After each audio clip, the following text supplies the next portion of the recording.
أعوذ بالله السميع العليم من الشيطان الرجيم. بسم الله الرحمن الرحيم. الحمد لله رب العالمين. اللهم صل على سيدنا محمد الفاتح لما أغلق والخاتم لما سبق ناصر الحق بالحق والهادي إلى صراطك المستقيم وعلى آله حق قدره ومقداره العظيم. يا همة الشيخ اضري لنا بهذا المحضر ولتأتي في بنظرة تأتي لنا بالظفر. اللهم إني أستعودي وقع جميع ما أنظره في هذا الكتاب حتى ترده علي في وقت احتياجي إليه. കഴിഞ്ഞ തഫ്സീറിൻ്റെ ദർസിലെ 153 ആയത്ത് വരെയായിരുന്നു നമ്മൾ ചർച്ച ചെയ്യുന്നത്. അവിടെ ജൂതന്മാർ അമ്പിയാക്കന്മാർക്കെതിരെ ഇടയിൽ അവർ നടത്തുന്ന വേർതിരിവുകൾ, ചിലർ വിശ്വസിക്കുന്നുള്ളതും ചിലർ വിശ്വസിക്കില്ല എന്ന് പറഞ്ഞ കാര്യങ്ങൾ, അതൊക്കെയായിരുന്നു നമ്മൾ ചർച്ച ചെയ്യുന്നത്. അതും അള്ളാഹുവിൻ്റെ ഔലിയാക്കന്മാർ തമ്മിലുള്ള ബന്ധം, അവർക്കിടയിലും അതുപോലെ വേർതിരിവ് കാണിക്കുന്നത് കൊണ്ടുണ്ടാവുന്ന പ്രശ്നങ്ങൾ,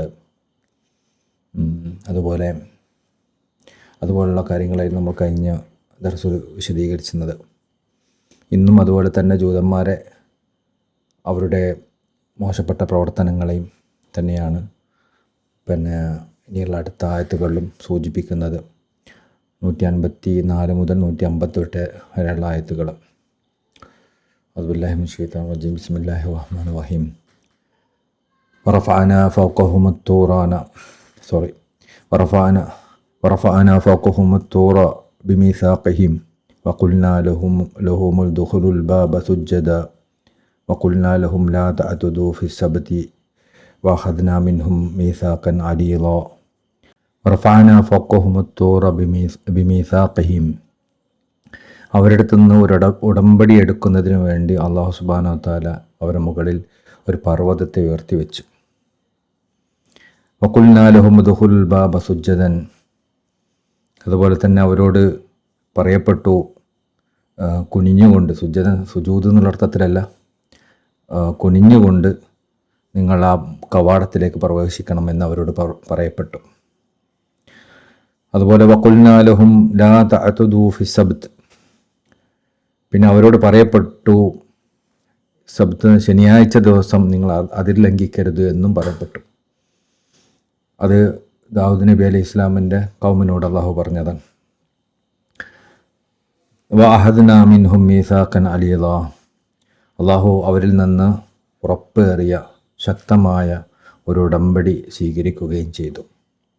ബഹുമാനപ്പെട്ട ഷെയ്ഖ് ഇബ്രാഹിം നിയാസ് റളിയല്ലാഹു അൻഹു തങ്ങൾ അവിടുത്തെ ഫീരിയ തഫ്സീറിൽ പറയാണ്, വറഫഅനാ ഫൗഖഹുമു ത്തൂറ എന്ന് പറഞ്ഞാൽ ഒരു അൽ ജബൽ, പർവ്വതത്തെ ഉയർത്തി വെച്ചു, ബിമീസാഖിഹിം, അവരുടെ അടുത്ത് നിന്ന് ഒരു ഉടമ്പടി സ്വീകരിക്കാൻ വേണ്ടി. ലമ്മ നസല തൗറാത്ത് ഇറങ്ങിയ സമയത്ത് ഇംതനഉ മിനൽ അമലി ബിഹി, അവർ ജൂതന്മാർ അതിൻ്റെ മുകളിൽ അമൽ ചെയ്യുന്നതിന് തൊട്ട് അവർ നിരാകരിച്ചു നിന്നു. അതിൻ്റെ മുകളിൽ അമൽ ചെയ്തില്ല. തൗറാത്ത് കൽപ്പനകൾ ഉണ്ടാവില്ല, ആ കൽപ്പനകൾ അവർ സ്വീകരിച്ചില്ല, അതിൻ്റെ മുകളിൽ അവർ അമൽ ചെയ്തില്ല. ഫഖലഅ ജിബ്രീലു ജബൽ തൂർ. അപ്പോൾ ജിബ്രീൽ അലൈഹി സ്വലാം തൂർ പർവ്വതം അങ്ങനെ അതിനെ വേരോടെ പെയ്തെടുത്തു. ഫഖദറ അസ്കരിഹിം, എന്നിട്ട് അവരുടെ ആ കൂട്ടത്തിൻ്റെ മുകളിൽ ഇങ്ങനെ കൊണ്ടുവച്ചു. ഫദആഹും ഇലൽ അമലി ബി തൗറാത്ത്, എന്നിട്ട് തൗറാത്തിൻ്റെ മുകളിൽ അമൽ ചെയ്യാൻ അവരെ വിളിച്ചു. വഇല്ല തബ്ബഖഹു അലൈഹിം, അവരതിൻ്റെ മുകളിൽ അമൽ ചെയ്തിട്ടില്ലെങ്കിൽ അവരുടെ മുകളിലേക്ക് ഇതിടുന്നും പറഞ്ഞു. അപ്പോൾ തൗറാത്ത് എങ്ങനെയാണ് കിട്ടിയതെന്ന് നമുക്കറിയാലോ. തൗറാത്ത് അവർക്ക് കൊടുത്തു. ആ സമയത്ത് അവർ അള്ളാഹുവിനെ ഇത് പോരാ, നമുക്ക് അള്ളാഹിനെ നേരിട്ട് കാണണമെന്ന് പറഞ്ഞു. അങ്ങനെയൊക്കെയുള്ള സംഭവങ്ങൾ പറഞ്ഞല്ലോ. പിന്നെ ആ തൗറാത്തിൽ വിശ്വസിച്ചവർ തന്നെ അതിൻ്റെ മുകളിൽ അമൽ ചെയ്തില്ല. അപ്പോൾ അല്ലാഹു സുബ്ഹാനഹു വ തആല തൂർ പർവ്വതം പൊക്കിയിട്ട് ജിബ്രീൽ അലൈഹി ഇസ്ലാമിനെ കൊണ്ട് അത് പൊക്കിയിട്ട് അവരുടെ മുകളിൽ ഇങ്ങനെ വെച്ച്, എന്നിട്ട് പറഞ്ഞു, ഇതനുസരിച്ചില്ലെങ്കിൽ നിങ്ങൾ മുകളിലേക്ക് ഇതിടുമെന്ന് പറഞ്ഞു. വഖുൽനാ ലഹും, അവരോട് പറയപ്പെട്ടു, വഹുവ മുദില്ലുൻ അലൈഹിം, ഈ ഒരു പർവ്വതം അവരെ മുകളിൽ തണലിട്ട് നിൽക്കുന്ന സമയത്ത്, ആ ഒരു ഭീതിയേറിയ ആ സന്ദർഭത്തിൽ അവരോട് പറയപ്പെട്ടു, യദ്ഖുലുൽ ബാബ്, നിങ്ങൾ ആ കവാടത്തിലേക്ക് പ്രവേശിക്കണം, ഐ അൽ ഖരിയ, ആ പട്ടണത്തിൻ്റെ കവാടത്തിലേക്ക് പ്രവേശിക്കണം.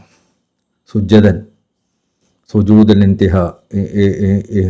ഇൻഹിന, അതായത് കുനിഞ്ഞുകൊണ്ടുള്ള സുജൂദാണ് ഉദ്ദേശിക്കുന്നത്. കുനിഞ്ഞുകൊണ്ട് നിങ്ങൾ അതിലേക്ക് പ്രവേശിക്കണം, താഴ്മയോടുകൂടി പ്രവേശിക്കണം, കിബ്രന്മാരായി പ്രവേശിക്കരുത് എന്നാണ് പറഞ്ഞതിൻ്റെ സാരം. നഖുൽനാലഹും ലാ തഅതദൂ ഫി സബ്ത്, അതുപോലെ തന്നെ ശനിയാഴ്ച നിങ്ങൾ അതിർ ലംഘിക്കരുത് എന്നും അവരോട് പറയപ്പെട്ടു. ലാ തഅതദൂ ഫി സബ്ത്, ശനിയാഴ്ച നിങ്ങൾ അതിർ ലംഘിക്കരുത്. ബി ഇസ്തിയാദിൽ ഹീതാനി ഫീ, അതായത് അവിടെ വലിയ മത്സ്യങ്ങൾ പിടിക്കുന്നതിൻ്റെ വിഷയത്തിൽ നിങ്ങൾ അതിർ ലംഘിക്കരുത്, അന്ന് മാത്രം മത്സ്യം പിടിക്കരുത് എന്ന് പറഞ്ഞു. വഹദ്നാ മിൻഹും മീസാഖൻ അലീദ, അല്ലാഹു സുബ്ഹാനഹു വ തആല അവരുടെ അടുത്ത് നിന്ന് ഏറ്റവും ശക്തമായ ഒരു ഉടമ്പടിയാണ് സ്വീകരിച്ചിട്ടുള്ളത്. അലാദാലിക്ക് ഈ വിഷയത്തിലൊക്കെ. ഫനഖദൂഹു, പക്ഷേ അവരതൊക്കെ അതൊക്കെ പൊട്ടിച്ചു. ആ ഉടമ്പടിയൊന്നും അവർ പാലിച്ചില്ല.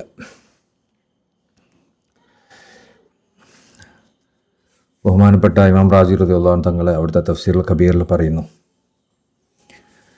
പിന്നീട് അല്ലാഹു സുബ്ഹാനഹു വ തആല അവരുടെ മറ്റ് അജ്ഞതകളെക്കുറിച്ചും അസത്യങ്ങളിലേക്കുള്ള അവരുടെ കടുംപിടുത്തങ്ങളെക്കുറിച്ചും വിവരിക്കുന്നു. അവരൊന്ന് ഇതാണ്: അവരുടെ കരാർ വാങ്ങുവാൻ വേണ്ടി അല്ലാഹു സുബ്ഹാനഹു വ തആല തൂർ പർവ്വതം അവർക്ക് മുകളിൽ ഉയർത്തി. ഇതിന് പല വ്യാഖ്യാനങ്ങളുണ്ട്. ഒന്നാമത്തേത്, ദീനിൽ നിന്ന് പിരിഞ്ഞു പോകുന്നില്ലെന്ന് അവർ ഉടമ്പടി നൽകി. പിന്നീട് അവർ അതിൽ നിന്ന് പിന്തിരിയുകയും തിരിച്ചു പോകാൻ ഉദ്ദേശിക്കുകയും ചെയ്തു. അപ്പോൾ അവർ ഭയപ്പെടാനും അതുമായി ഉടമ്പടി ലംഘിക്കാതിരിക്കാനും വേണ്ടി അള്ളാഹു തൂർ പർവ്വതം അവർക്ക് മുകളിൽ ഉയർത്തി. ആദ്യം അവർ ദീനിൽ നിന്ന് പിരിഞ്ഞു പോലെ നമ്മൾ മൂസാ നബി അലൈഹി സ്വലാം പറഞ്ഞതനുസരിച്ച്, അള്ളാഹു സുബ്ഹാനഹു വ തആല പറഞ്ഞതനുസരിച്ച് പ്രവർത്തിക്കാമെന്നൊക്കെ പറഞ്ഞു. പക്ഷെ അവർ പിന്നീട് അത് പാലിച്ചില്ല. അപ്പോൾ അള്ളാഹു സുബ്ഹാനഹു വ തആല മലക്കിനെ കൊണ്ട് ആ പർവ്വതം അവരെ മുകളിൽ ഉയർത്തി വെച്ചു. രണ്ടാമത്തെ വ്യാഖ്യാനം, തൗറാത്തിലെ ശരീഅത്ത് സ്വീകരിക്കാൻ അവർ വിസമ്മതിച്ചു. അപ്പോൾ അവർ അത് സ്വീകരിക്കുന്നത് വരെ അള്ളാഹു പർവ്വതം അവർക്ക് മുകളിൽ ഉയർത്തി. ഇതിൻ്റെ അർത്ഥം ഇതായിരുന്നു: ദീൻ സ്വീകരിക്കുന്നതിലൂടെ ഉടമ്പടി നൽകാൻ വേണ്ടി നാം അവർക്ക് മുകളിൽ തൂർ പർവ്വതം ഉയർത്തി. അതിലുള്ള തൗറാത്തിൽ പറയപ്പെട്ട ശരീഅത്തൊക്കെ അവർക്ക് വലിയ ഭാരമായി തോന്നി. അപ്പോൾ അത് സ്വീകരിക്കില്ല എന്ന് അവർ പറഞ്ഞു. അതിൻ്റെ പേരിലാണ് ഇത് ഉയർത്തിയതെന്ന്. മൂന്നാമത്തത്, ദീനിൽ നിന്ന് പിന്തിരിയാൻ അവർ ഉദ്ദേശിച്ചാൽ അള്ളാഹുവിന് താൻ ഉദ്ദേശിക്കുന്ന ഏത് തരം ശിക്ഷ കൊണ്ടും അവരെ ശിക്ഷിക്കാമെന്ന് അവർ ഉടമ്പടി നൽകി. അങ്ങനെ അവർ ദീൻ ഉപേക്ഷിക്കാൻ ഉദ്ദേശിച്ചപ്പോൾ അള്ളാഹു തൂർ പർവ്വതത്തെ അവർക്ക് മുകളിൽ തണലാക്കി നിർത്തി. അതായത് അവരാദ്യം ഉടമ്പടി നൽകിയിരുന്നു, ദീനിൽ നിന്ന് പിന്തിരിഞ്ഞാൽ അള്ളാഹു ഉദ്ദേശിക്കുന്ന ഏത് ശിക്ഷ അവർക്ക് നൽകാമെന്ന്.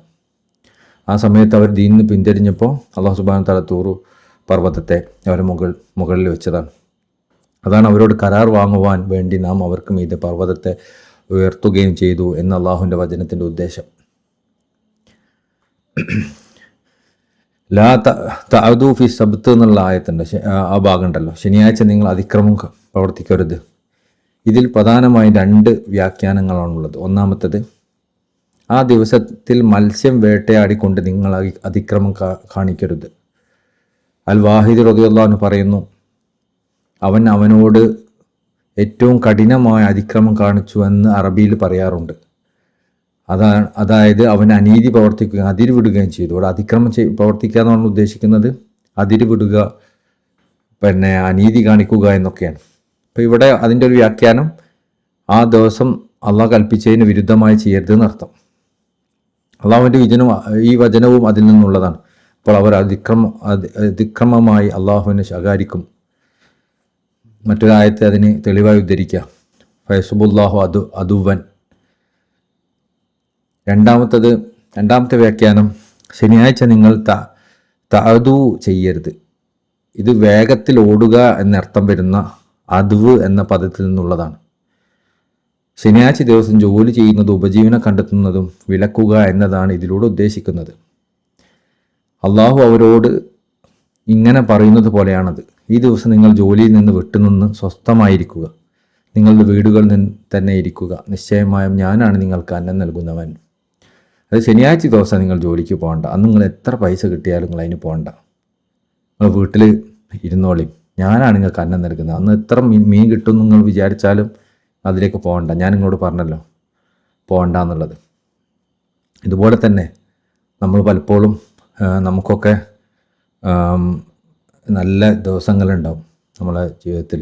അള്ളാഹു ഏറ്റവും ഇഷ്ടപ്പെടുന്ന നമ്മളുടെ ഇബാദത്തിലൊക്കെ മുഴുകാൻ ഇഷ്ടപ്പെടുന്ന ദിവസങ്ങൾ.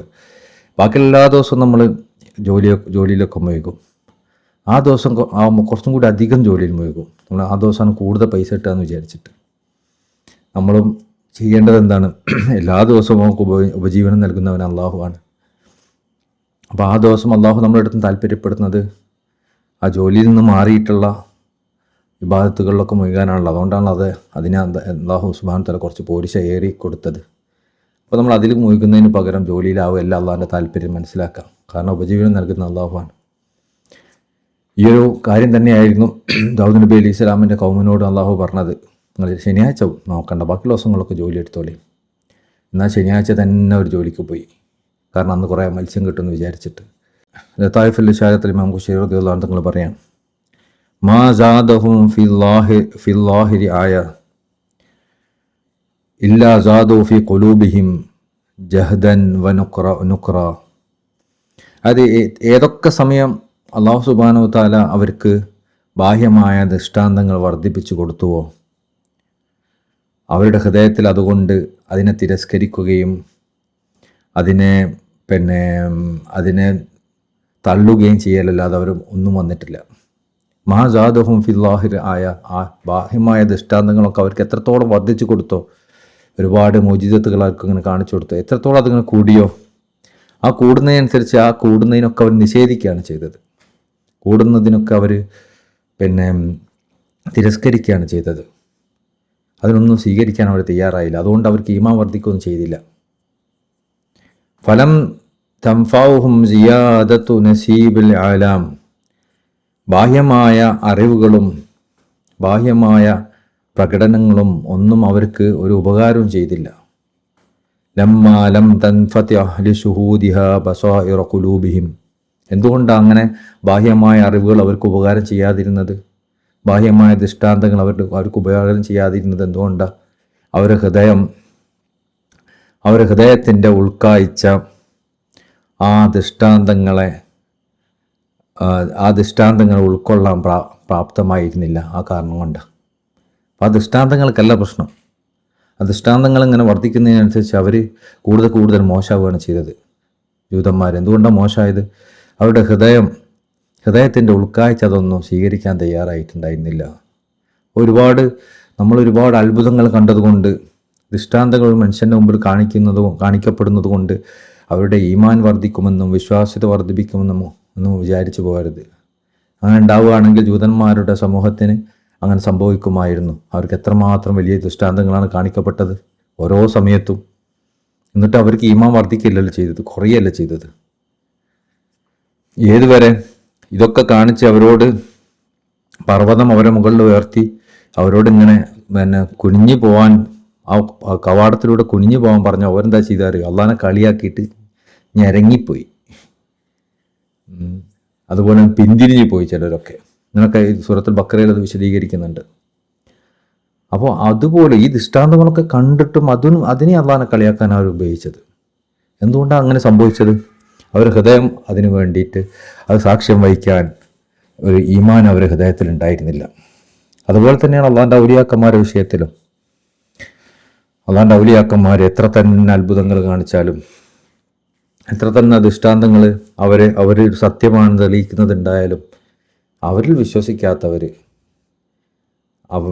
അവർക്ക് അതുകൊണ്ടൊന്നും വലിയ കാര്യമൊന്നും ഉണ്ടാവില്ല. നമ്മൾ വിചാരിക്കൂലേ, നമ്മൾ കൂടെയുള്ള ഒരാൾ ആള് ഷെയ്ഖിൻ്റെ അടുത്തൊക്കെ പോയി ഷെയ്ഖ് അവരോട് വലിയ അത്ഭുതങ്ങൾ കാണിച്ചാൽ മൂപ്പരും വിശ്വസിക്കുകയായിരുന്നല്ലോ, എന്താ ഇപ്പോൾ കാണിക്കാത്തത്? അത്ഭുതം കാണാതെ വിശ്വസിക്കുന്നവനെ വിശ്വസിക്കുമോ? അല്ലാത്തവന് വിശ്വാസം വർദ്ധിക്കുന്നില്ല. കാരണം ആദ്യം ഉണ്ടാവേണ്ടത് ആ ഈമാനാണ്. ആ ഈമാൻ ഉള്ളവർക്ക് ഇതൊക്കെ കാണുമ്പോൾ വർധനമുണ്ടാവും. ഈമാൻ ഇല്ലാത്തവർക്ക് എത്ര ദൃഷ്ടാന്തം കൊടുത്തിട്ടും കാര്യമില്ല, അവർക്ക് വർധന ഒന്നും ഉണ്ടാവില്ല. കാരണം അല്ലാഹു സുബ്ഹാനഹു വ തആല പറഞ്ഞിട്ടുണ്ട്, വമാ തുനിൽ ആയാതു വന്നുദുറു അൻ ഖൗമിൻ ലാ യുഅ്മിനൂൻ. അള്ളാഹിൻ്റെ അടയാളങ്ങളും അള്ളാഹിൻ്റെ മുന്നറിയിപ്പുകളും ഒന്നും ഈമാനില്ലാത്ത ആളുകൾക്കൊരു ഫലവും ചെയ്യൂല. നമ്മൾ എത്ര അള്ളാഹ് പറഞ്ഞു അള്ളാഹ് ഇങ്ങനെ ആക്കി എന്നൊക്കെ പറഞ്ഞുകൊണ്ട് വലിയ കാര്യമൊന്നുമില്ല. ഈമാനുള്ളവർക്ക് അതൊരു മുന്നറിയിപ്പായി തോന്നുള്ളൂ. അതുപോലെ നമ്മൾ പറയാറില്ലേ, നമ്മൾ പറഞ്ഞ തിജാനി ത്വരീഖത്തൊക്കെ കൊണ്ടെടുക്കണം, അതിൻ്റെ ദിക്റൊക്കെ ഒഴിവാക്കി, ഇങ്ങനത്തെ പ്രശ്നമുണ്ട്, വിശ്വാസങ്ങൾ ഇങ്ങനെ പറഞ്ഞിട്ടുണ്ട്, അമത്യാന്തങ്ങൾ ഇങ്ങനെ പറഞ്ഞിട്ടുണ്ട്, പരിശുദ്ധമായ ദീനിനനുസരിച്ച് ഇങ്ങനെ ജീവിക്കണം അള്ളാഹു, അല്ലെങ്കിൽ അള്ളാഹു ഇങ്ങനെ പറഞ്ഞിട്ടുണ്ടെന്നൊക്കെ പറഞ്ഞാൽ അള്ളാഹും റസൂലുള്ളാഹികളും അഹമ്മദ് ജാൻ തങ്ങളൊക്കെ ഒരാൾക്കൊരു ചെയ്യാവുമ്പോൾ ഒരു കാര്യപ്പെട്ടതാവുമ്പോൾ മാത്രമല്ലേ അതുകൊണ്ടൊക്കെ കാര്യമുള്ളൂ. ഒരാൾക്ക് ആ ഈമാൻ ഇല്ലെങ്കിലും നമ്മൾ തോന്നുന്നു എന്ത് പറഞ്ഞിട്ടും കാര്യമില്ല. അതുകൊണ്ട് എത്ര ദൃഷ്ടാന്തങ്ങൾ അവർ കണ്ടിട്ടും കാര്യമില്ല, അവർക്ക് മുന്നോട്ട് പോകാൻ പറ്റില്ല. നമ്മളെ സമയത്തോളം നമ്മൾ വിചാരിക്കും നമുക്ക് മുഹമ്മദീയ ഉമ്മത്തിന് സല്ലല്ലാഹു അലൈഹി വസല്ലം നമുക്ക് ഇത്തരം ദൃഷ്ടാന്തങ്ങളൊന്നും ഇല്ലല്ലോ, അതുകൊണ്ടായിരിക്കും നമുക്ക് ഇതൊക്കെ നമ്മൾ ആ ഈമാനും വർദ്ധിക്കാത്തത്. നമുക്ക് ഇങ്ങനത്തെ ദൃഷ്ടാന്തങ്ങളൊക്കെ ഉണ്ടായിരുന്നെങ്കിൽ നമ്മളിങ്ങനെ തെറ്റ് ചെയ്യുമ്പോഴത്തേക്ക് നമുക്ക് ഉദ്ദേശിക്കുന്ന അതാണല്ലോ. തെറ്റ് ചെയ്യുമ്പോഴത്തേക്ക് ഒരു പർവ്വതം നമ്മുടെ മുകളിൽ ഇങ്ങനെ വന്ന് നിൽക്കുകയായിരുന്നെങ്കിൽ നമ്മൾ എത്ര ഉഷാറാവുമായിരുന്നു. നമ്മൾ മശായിഖന്മാരൊക്കെ അടുത്ത് പോകുമ്പോൾ നമ്മൾ ഉദ്ദേശിക്കുന്നതാ, നമ്മളിങ്ങനെ തെറ്റ് ചെയ്യുമ്പോഴത്തേന് ഒരു വന്നിങ്ങനെ ഒരു വടി കൊണ്ട് ഒറ്റടി അടിക്കണം, നമ്മളങ്ങനെ ഒരാളിങ്ങനെ സൈഡിൽ കൂടെ അങ്ങ് നോക്കി നിൽക്കണം, എന്നാലൊക്കെ നമ്മൾക്ക് അങ്ങനെയാണെന്ന് വിചാരിക്കുന്നത്. അങ്ങനെയാണെങ്കിൽ ഇതൊക്കെ ലൈവായി നടത്തിയിരുന്നൊരു കൗമാണ് ജൂതന്മാർ. അവരതൊക്കെ കൊണ്ട് നന്നാവണ്ടേ? അതൊന്നല്ല അള്ളാഹു നമ്മുടെ അടുത്ത് നിന്ന് പ്രതീക്ഷിക്കുന്നത്. നമ്മളതൊക്കെ ഉണ്ടാവും, ഇങ്ങനത്തെ കാര്യങ്ങളൊക്കെ നമ്മുടെ അടുത്ത് നിന്ന്, ഇങ്ങനത്തെ സംഭവങ്ങളൊക്കെ ബാഹ്യമായ ദൃഷ്ടാന്തങ്ങളൊക്കെ നമ്മൾ കാണും. അങ്ങനെ കണ്ടാൽ ഈമാൻ വർദ്ധിക്കുന്നതാണ് നമ്മൾ വിചാരം. യഥാർത്ഥത്തിൽ ഈ ബാഹ്യമായ ദൃഷ്ടാന്തങ്ങളെക്കാളൊക്കെ ഏറ്റവും വലിയ ദൃഷ്ടാന്തം അത് പരിശുദ്ധമായ ഖുർആനാണ്. ഇപ്പോൾ മൂസാ നബി അലൈഹി സ്വലാം തൻ്റെ സമൂഹത്തിന് കാണിച്ച എന്തൊക്കെ കാഴ്ചകളുണ്ടോ, അവിടുത്തെ സമൂഹത്തിന് എന്തൊക്കെ അനുഭവങ്ങൾ ഉണ്ടായിട്ടുണ്ടോ, അതിനേക്കാളൊക്കെ വലിയ ദൃഷ്ടാന്തം പരിശുദ്ധമായ ഖുർആനാണ്. അത് നമ്മൾ മുമ്പിൽ ഇപ്പോഴും ഇല്ലേ? എന്നിട്ട് നമ്മളതിന് എതിരെ നിൽക്കുന്നില്ലേ? ഒരു തലത്തിൽ നോക്കുകയാണെങ്കിൽ നമ്മൾ ആ കൗമിനേക്കാൾ മോശമല്ലേ? ഒരു തലത്തിൽ നോക്കുകയാണെങ്കിൽ നമ്മൾ ഈ ദൃഷ്ടാന്തമൊക്കെ നമ്മൾ ഡെയിലി നമ്മുടെ മുമ്പിലുണ്ടല്ലോ. ഡെയിലി നമ്മളിത് വായിച്ചുകൊണ്ടിരിക്കില്ലേ? ഡെയിലി നമ്മൾ പരിശുദ്ധ ഖുർആൻ എന്ന് വായിച്ചാലും അന്ന് നമുക്ക് ലൈവായി അന്ന് നടക്കണ പോലെ, അന്നത്തെ ഫ്രഷായി നിൽക്കുന്ന പോലെ അനുഭവപ്പെടുന്നില്ലേ? ഇതിനേക്കാൾ വലിയ ദൃഷ്ടാന്തം നമുക്ക് ഇനി എന്താ അനുഭവിക്കാനുള്ളത്? എന്നിട്ടും നമ്മളിതിനെതിരെ നിൽക്കുന്നില്ലേ? അള്ളാഹുവിൻ്റെ ഔലിയാക്കന്മാരെ കുറിച്ചും അമ്പിയാക്കന്മാരെ കുറിച്ചും അള്ളാഹുലായി യാത്ര ചെയ്യുന്നതിനെക്കുറിച്ചും അതിനെക്കുറിച്ച് വ്യക്തമായ ഇതിൽ പ്രതിപാദിക്കപ്പെട്ടിട്ടില്ലേ? പിന്നെയും നമ്മളതിനെതിരെ പ്രവർത്തിക്കുന്നത് ശരിക്കും നമ്മൾ ഈ ദൃഷ്ടാന്തങ്ങൾക്ക് എതിരെ നിൽക്കുന്നത് പോലെയല്ലേ? എന്തുകൊണ്ടാണ്? അപ്പം ഇതൊക്കെ നമുക്ക് ദൃഷ്ടാന്തമായി അനുഭവപ്പെടണമെന്നുണ്ടെങ്കിൽ അതുകൊണ്ടൊക്കെ നമ്മൾ ഓർക്കുകയും ഓർമ്മിക്കപ്പെടുകയും അള്ളാഹുലേക്ക് മടങ്ങുകയും ചെയ്യണമെന്നുണ്ടെങ്കിൽ എന്ത് വേണം? അതുകൊണ്ട് നമുക്ക് ഈമാൻ എന്ന സാധനം ഉള്ളിലുണ്ടാവണം. എന്നാലേ ഇതൊക്കെ നടക്കും, ഇല്ലെങ്കിൽ ഒന്നും നടക്കില്ല. ബഹറുൽ മദീദിൽ ബഹുമാനപ്പെട്ട ഇബ്നു അജീബ് റളിയല്ലാഹു അൻഹു തങ്ങൾ വളരെ രസകരമായ വ്യാഖ്യാനം കൊടുക്കുന്നത് കാണാം. ഇഖ്തിറാഹുൽ ആയാത്ത്, അതായത് ഈ അടയാളങ്ങൾ, അള്ളാഹുവിൻ്റെ ദൃഷ്ടാന്തങ്ങൾ ഇങ്ങനെ പ്രതീക്ഷിക്കുന്നത്, അത് നിർദ്ദേശിക്കുന്നത്. തലബുൽ കറാമാത്ത് മിനൽ ഔലിയ, ഔലിയാക്കന്മാരുടെ അടുത്തുനിന്ന് കറാമത്തുകൾ ഇങ്ങനെ ചോദിക്കുന്നത്. ഒരാൾ വന്നിട്ട് പറയുക, ഞാനിങ്ങനെ ഒരു ഷെയ്ഖിൻ്റെ അടുത്ത് ഇങ്ങനെ പോയിട്ട് മൂപ്പരെൻ്റെ ഹൃദയം നോക്കി എൻ്റെ ഉള്ളിലുള്ളൊന്നും കൂടി പറഞ്ഞാൽ ഞാൻ വിശ്വസിക്കാം, അല്ലെങ്കിൽ ഒന്ന് നോക്കട്ടെ മൂപ്പര അവസ്ഥ എന്താന്ന്, മൂപ്പരോട് ഞാനൊന്ന് പരിശോധിക്കട്ടെ എന്നൊക്കെ വിചാരിച്ച് നമ്മൾ ശരിക്കും അവരുടെ അടുത്ത് നമ്മൾ കറാമത്തുകൾ പ്രതീക്ഷിച്ചാൽ, ഔലിയാക്കന്മാരുടെ അടുത്ത് നിന്നും നമ്മൾ കറാമത്ത് തേടിയാൽ, ആ തേടുന്ന പരിപാടി ഉണ്ടല്ലോ അത് സുന്നത്തുൻ മാദിയത്തുൻ, അത് പണ്ട് മുതലേ ഉള്ളൊരു പരിപാടിയാണ്. അതായത് ഈ അള്ളാൻ്റെ ആളുകളുടെ അടുത്ത് പോയിട്ട് നമ്മളിങ്ങനെ അത്ഭുതം പ്രതീക്ഷിക്കുക എന്ന് പറയുന്ന പരിപാടി പണ്ട് മുതലേ ഉള്ളതാണ്. കാരണം ലിയാന്നഹും അലാ ഖദമിൽ അംബിയ, കാരണം ഈ ഔലിയാക്കന്മാരെല്ലാവരും അമ്പിയാക്കന്മാരുടെ കദമിലാണ്, അമ്പിയാക്കന്മാരുടെ അനന്തരാവകാശികളാണല്ലോ അവർ. അമ്പിയാക്കന്മാർ ചരിച്ച പാതയിലൂടെയാണല്ലോ അവർ സഞ്ചരിക്കുന്നത്. അതുകൊണ്ട് തന്നെ അമ്പിയാക്കന്മാർക്ക് സംഭവിച്ചൊക്കെ ഇവർക്കും സംഭവിക്കണ്ടേ? അപ്പോൾ അമ്പിയാക്കന്മാരോട് ചോദ്യങ്ങൾ, ഈ അത്ഭുതങ്ങൾ ചോദിക്കപ്പെട്ടതുപോലെ, മോചിതത്തുകൾ ചോദിക്കപ്പെട്ടതുപോലെ ഔലിയാക്കന്മാരോടും ചോദിക്കുക എന്നുള്ളത് മുമ്പുള്ള ഒരു പരിപാടിയാണ്.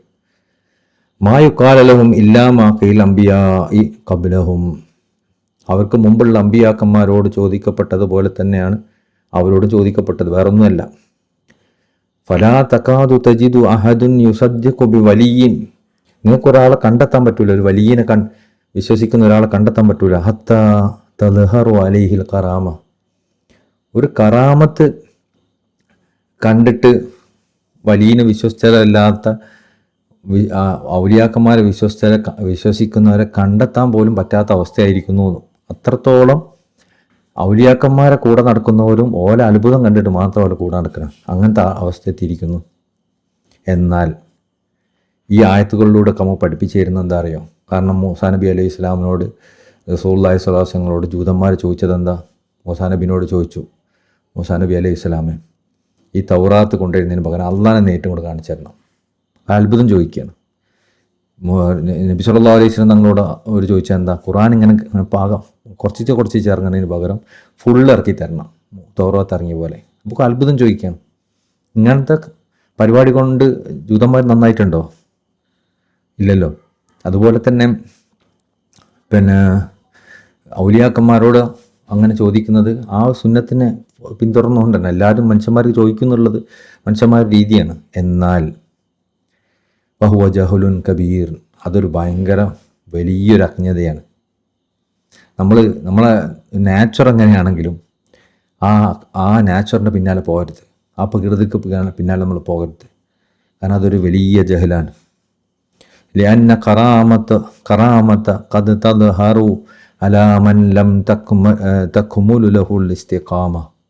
കാരണം ലിഅന്നൽ കറാമത്ത്, ഈ കറാമത്ത് എന്ന് പറഞ്ഞ സംഭവം ഉണ്ടല്ലോ, ഖദ് തദ്ഹറു, അത് വെളിവാവും, അലാ മൻ ലം തക്മുലു ലഹുൽ ഇസ്തിഖാമ, ഇസ്തിഖാമത്ത് പൂർത്തീകരിക്കാത്ത ഒരാളിൽ പോലും. അതായത് ഒരാൾ ആത്മീയ യാത്ര ഇങ്ങനെ മുന്നോട്ട് പോവാണ്, അവനൊരു കാമിൽ നിന്നുള്ള പദവിയിലൊന്നും എത്തിയിട്ടില്ല, അവനിങ്ങനെ ആടി വളഞ്ഞുകൊണ്ടിരിക്കുകയാണ്, അവിടെയും ഇവിടെയോ എത്തിയിട്ടേ ഉള്ളൂ. അങ്ങനെയുള്ള ആളിലും കറാമത്തുണ്ടാവും. അപ്പോൾ കറാമത്ത് കണ്ടിട്ട് അയാൾ ഏറ്റവും നല്ല ആളാന്ന് നമുക്ക് എന്ത് ചെയ്യാൻ പറ്റുമോ? വിലയിരുത്താൻ പറ്റൂല. ഒരു ഇസ്തിഖാമത്തിലായി നിലനിൽക്കുന്ന, കാരണം ഇസ്തിഖാമത്താണ് ഏറ്റവും വലിയ കറാമത്ത്, ഇസ്തിഖാമത്തിലായി നിലനിൽക്കുന്ന ഒരു മനുഷ്യൻ്റെ ഭാഗത്തുനിന്ന് വരുന്ന കറാമത്തുകളെ സ്വീകരിക്കപ്പെടുള്ളൂ.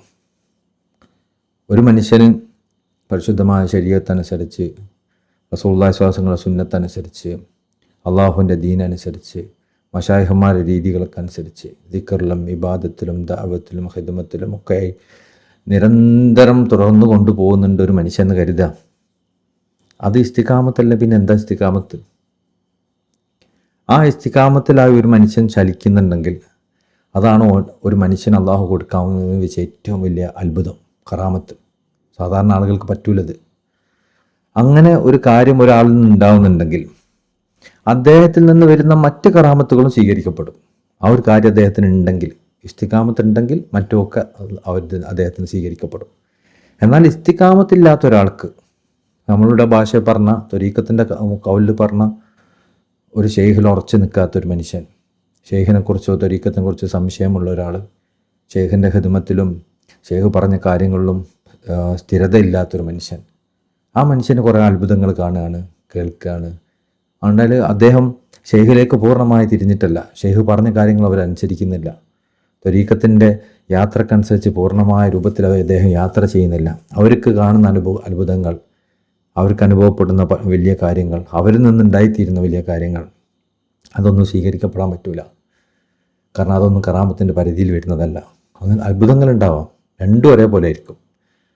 ബാഹ്യമായി കാണുമ്പോൾ രണ്ടും അത്ഭുതമാണ്. പക്ഷേ ആ അത്ഭുതം ഒന്ന് നമുക്ക് സ്വീകരിക്കാൻ പാടില്ലാത്തതും ഒന്ന് സ്വീകരിക്കാൻ പറ്റുന്നതാണ്. രണ്ടും കാഴ്ചകൾ തന്നെയായിരിക്കും. ആ കാഴ്ചകൾ ഒന്ന് സ്വീകരിക്കാൻ പറ്റുന്നതും മറ്റേ സ്വീകരിക്കാൻ പറ്റാത്തതുമാണ്. ഇസ്തിഖാമത്താണ് ഇതിൻ്റെ അടിസ്ഥാനം.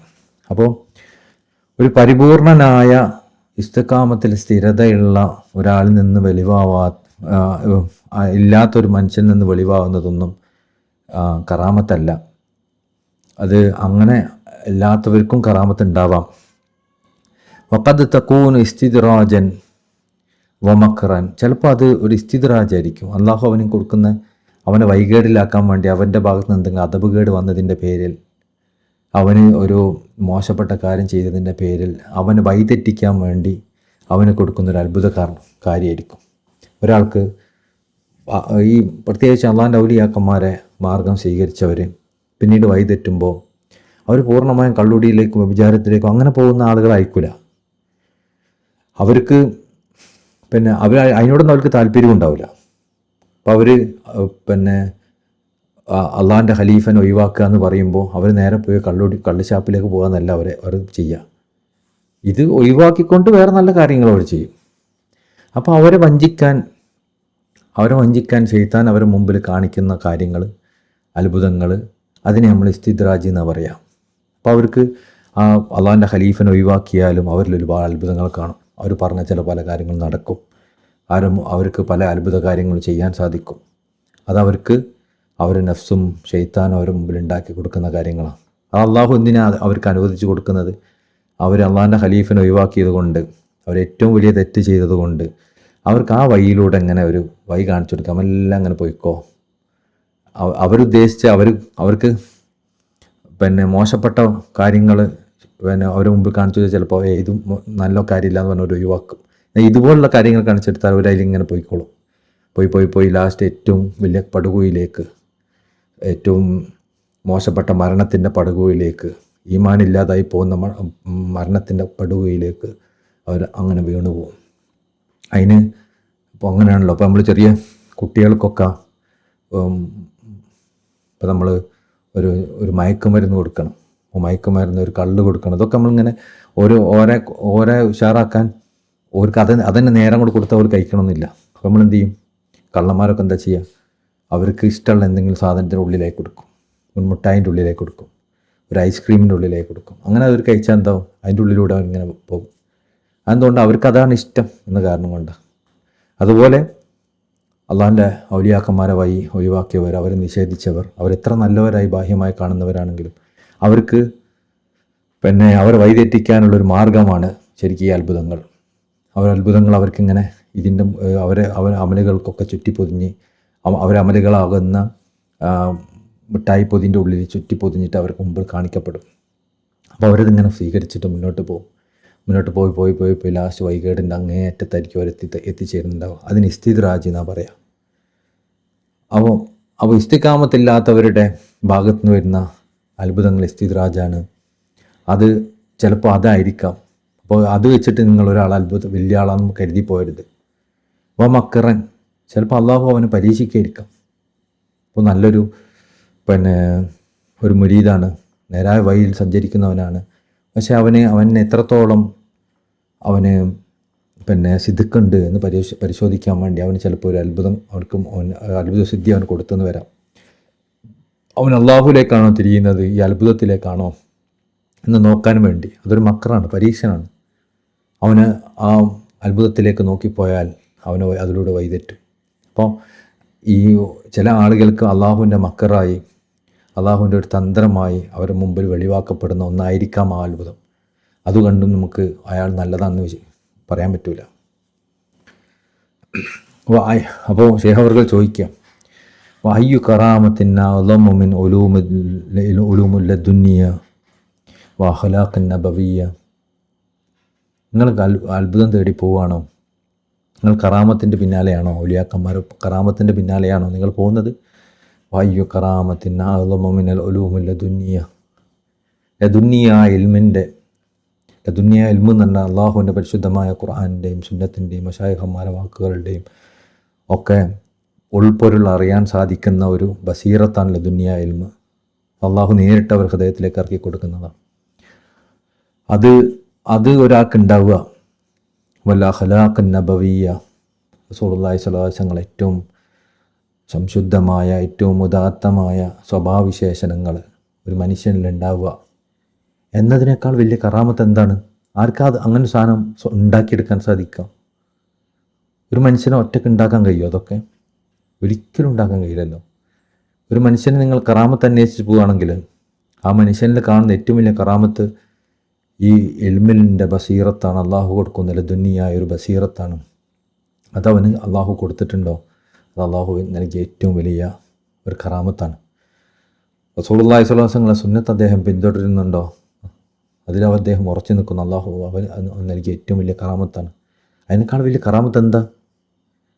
മൗലാന ശൈഖുൽ ഹൈരി തങ്ങളൊക്കെ ജീവിതം നമ്മൾ പരിശോധിക്കുമ്പോൾ അവരുടെ കൂടെ നമ്മൾ നടക്കുമ്പോൾ നമുക്ക് ആകെ ഈ കറാമത്തെ കാണാനുള്ളൂ. വിശ്വാസങ്ങളെ സുന്നത്തെ പിന്തുടരുന്നു, വിശ്വാസങ്ങളെ കാല് വെക്കുന്നതനുസരിച്ച് കാല് വെക്കുന്നു, നിൽക്കുന്നതനുസരിച്ച് നിൽക്കുന്നു, മൗനം പാലിക്കുന്നതനുസരിച്ച് മൗനം പാലിക്കുന്നു, ചിരിക്കുന്നതനുസരിച്ച് ചിരിക്കുന്നു. അങ്ങനെ ഷെയ്ഖ് ഇബ്രാഹിം നിയാസ് റളിയല്ലാഹു അൻഹു തങ്ങൾ പറഞ്ഞത്, ഞാൻ വിശ്വാസങ്ങളെ പാതയിലാണ്.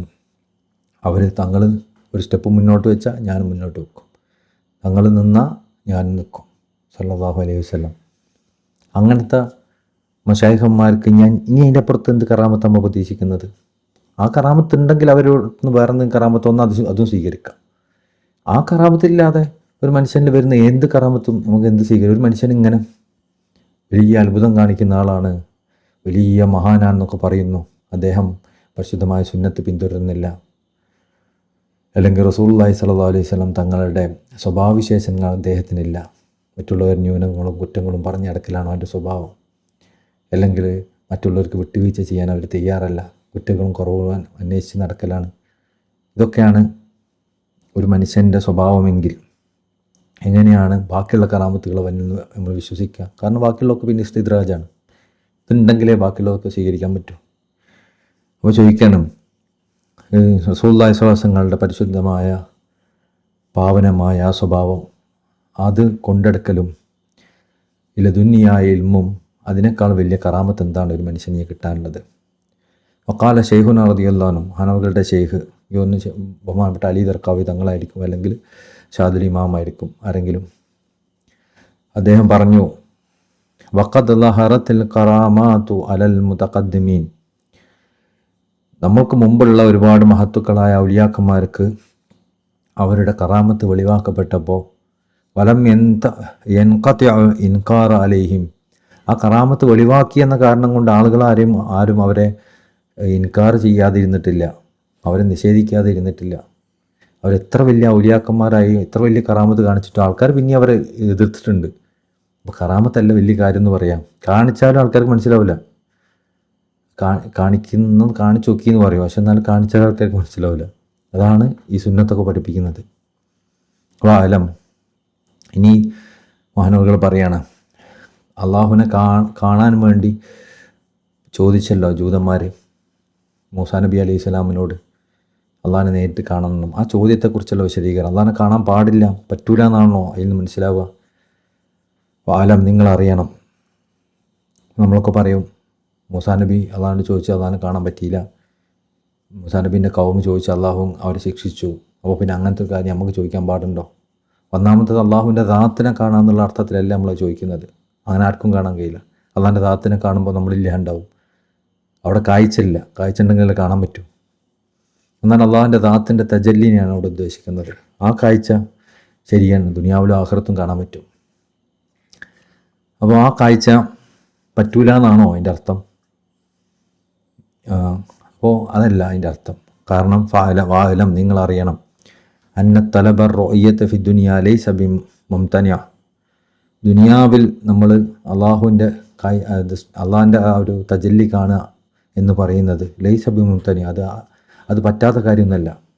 അള്ളാഹുവിൻ്റെ ദാത്തിൻ്റെ തജല്ലി കാണുക എന്ന് പറയുന്നത് പറ്റാത്ത കാര്യമൊന്നുമല്ല, കാണാം, അത് തേടുകയും ചെയ്യാം.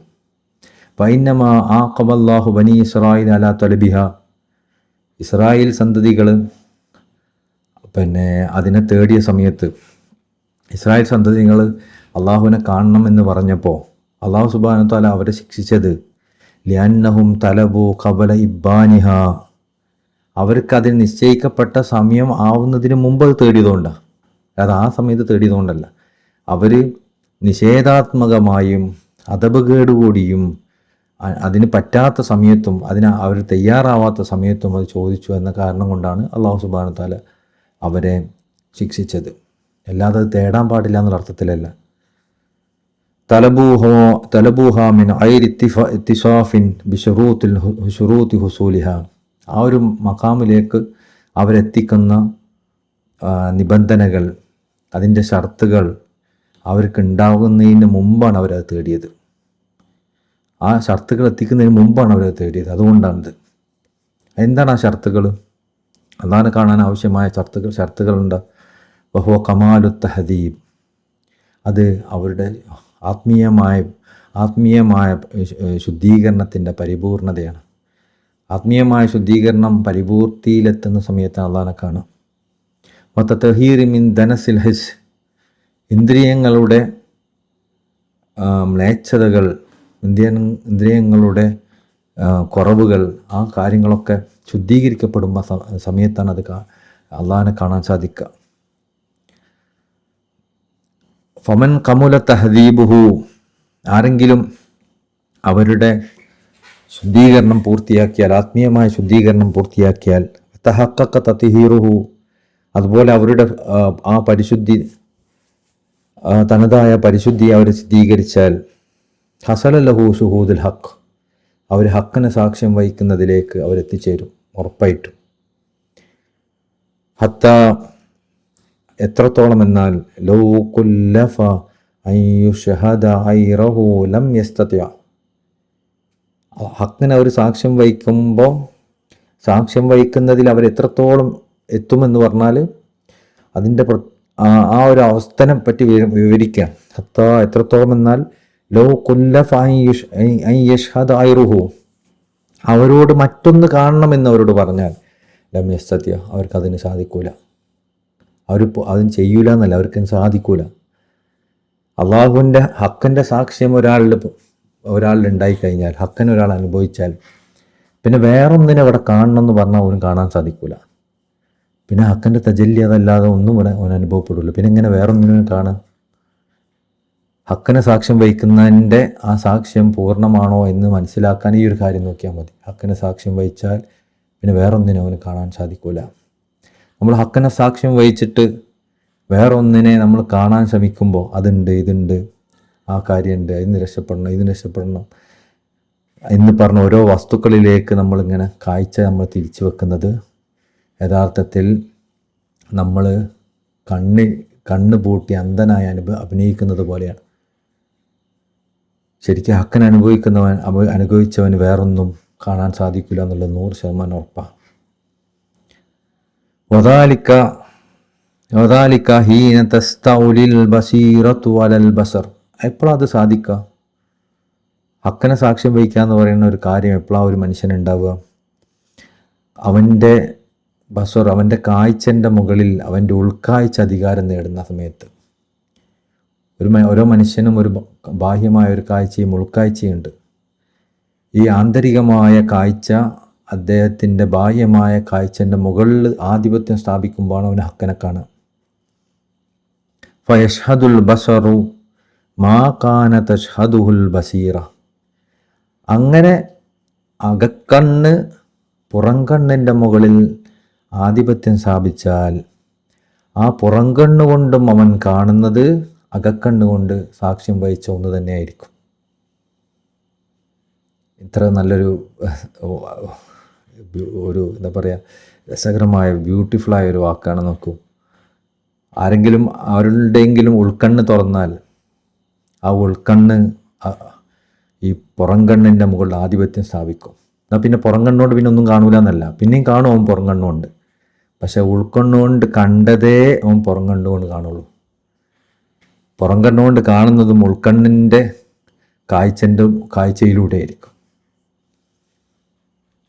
വദാലിക ബഅദ കമാലിൽ ഫതഹ, അവർക്ക് ഫതഹ് പരിപൂർണമായതിനു ശേഷമാണ് അങ്ങനെ ഒരു അവസ്ഥ അവർക്ക് ഉണ്ടാവുക. ഫതഹ് ആവുമ്പോൾ ചിലപ്പോൾ അവന് ഈ കാഴ്ച തന്നെ നിഷേധിച്ചു എന്ന് വരാം ഫതഹിൻ്റെ ആ ഒരു ഘട്ടത്തിൽ. എന്നാൽ ഫതഹ് പരിപൂർണമായാൽ അവൻ ആ കാഴ്ചയിലൂടെയും ബാഹ്യമായ കാഴ്ചയിലൂടെയും ശരിക്കും ഉൾക്കണ്ണ് കണ്ട തന്നെ കാണുള്ളൂ, വേറൊന്നും കാണൂല. ആരിഫീങ്ങൾക്ക് ഇത് വ്യക്തമാവും. വലിദാലിക ഖാല ഫിൽ ഹികം, ഈ കാരണം കൊണ്ടാണ് ഇബ്നു അത്താഇല്ല സിക്കന്ദരി റളിയല്ലാഹു അൻഹു തങ്ങളുടെ ഹിക്കമിൽ ഇങ്ങനെ പറഞ്ഞത്, ശുആഉൽ ബസീറത്തി യുഷ്ഹിദുക് ഖുറുബൽ ഹഖ് മിൻക്.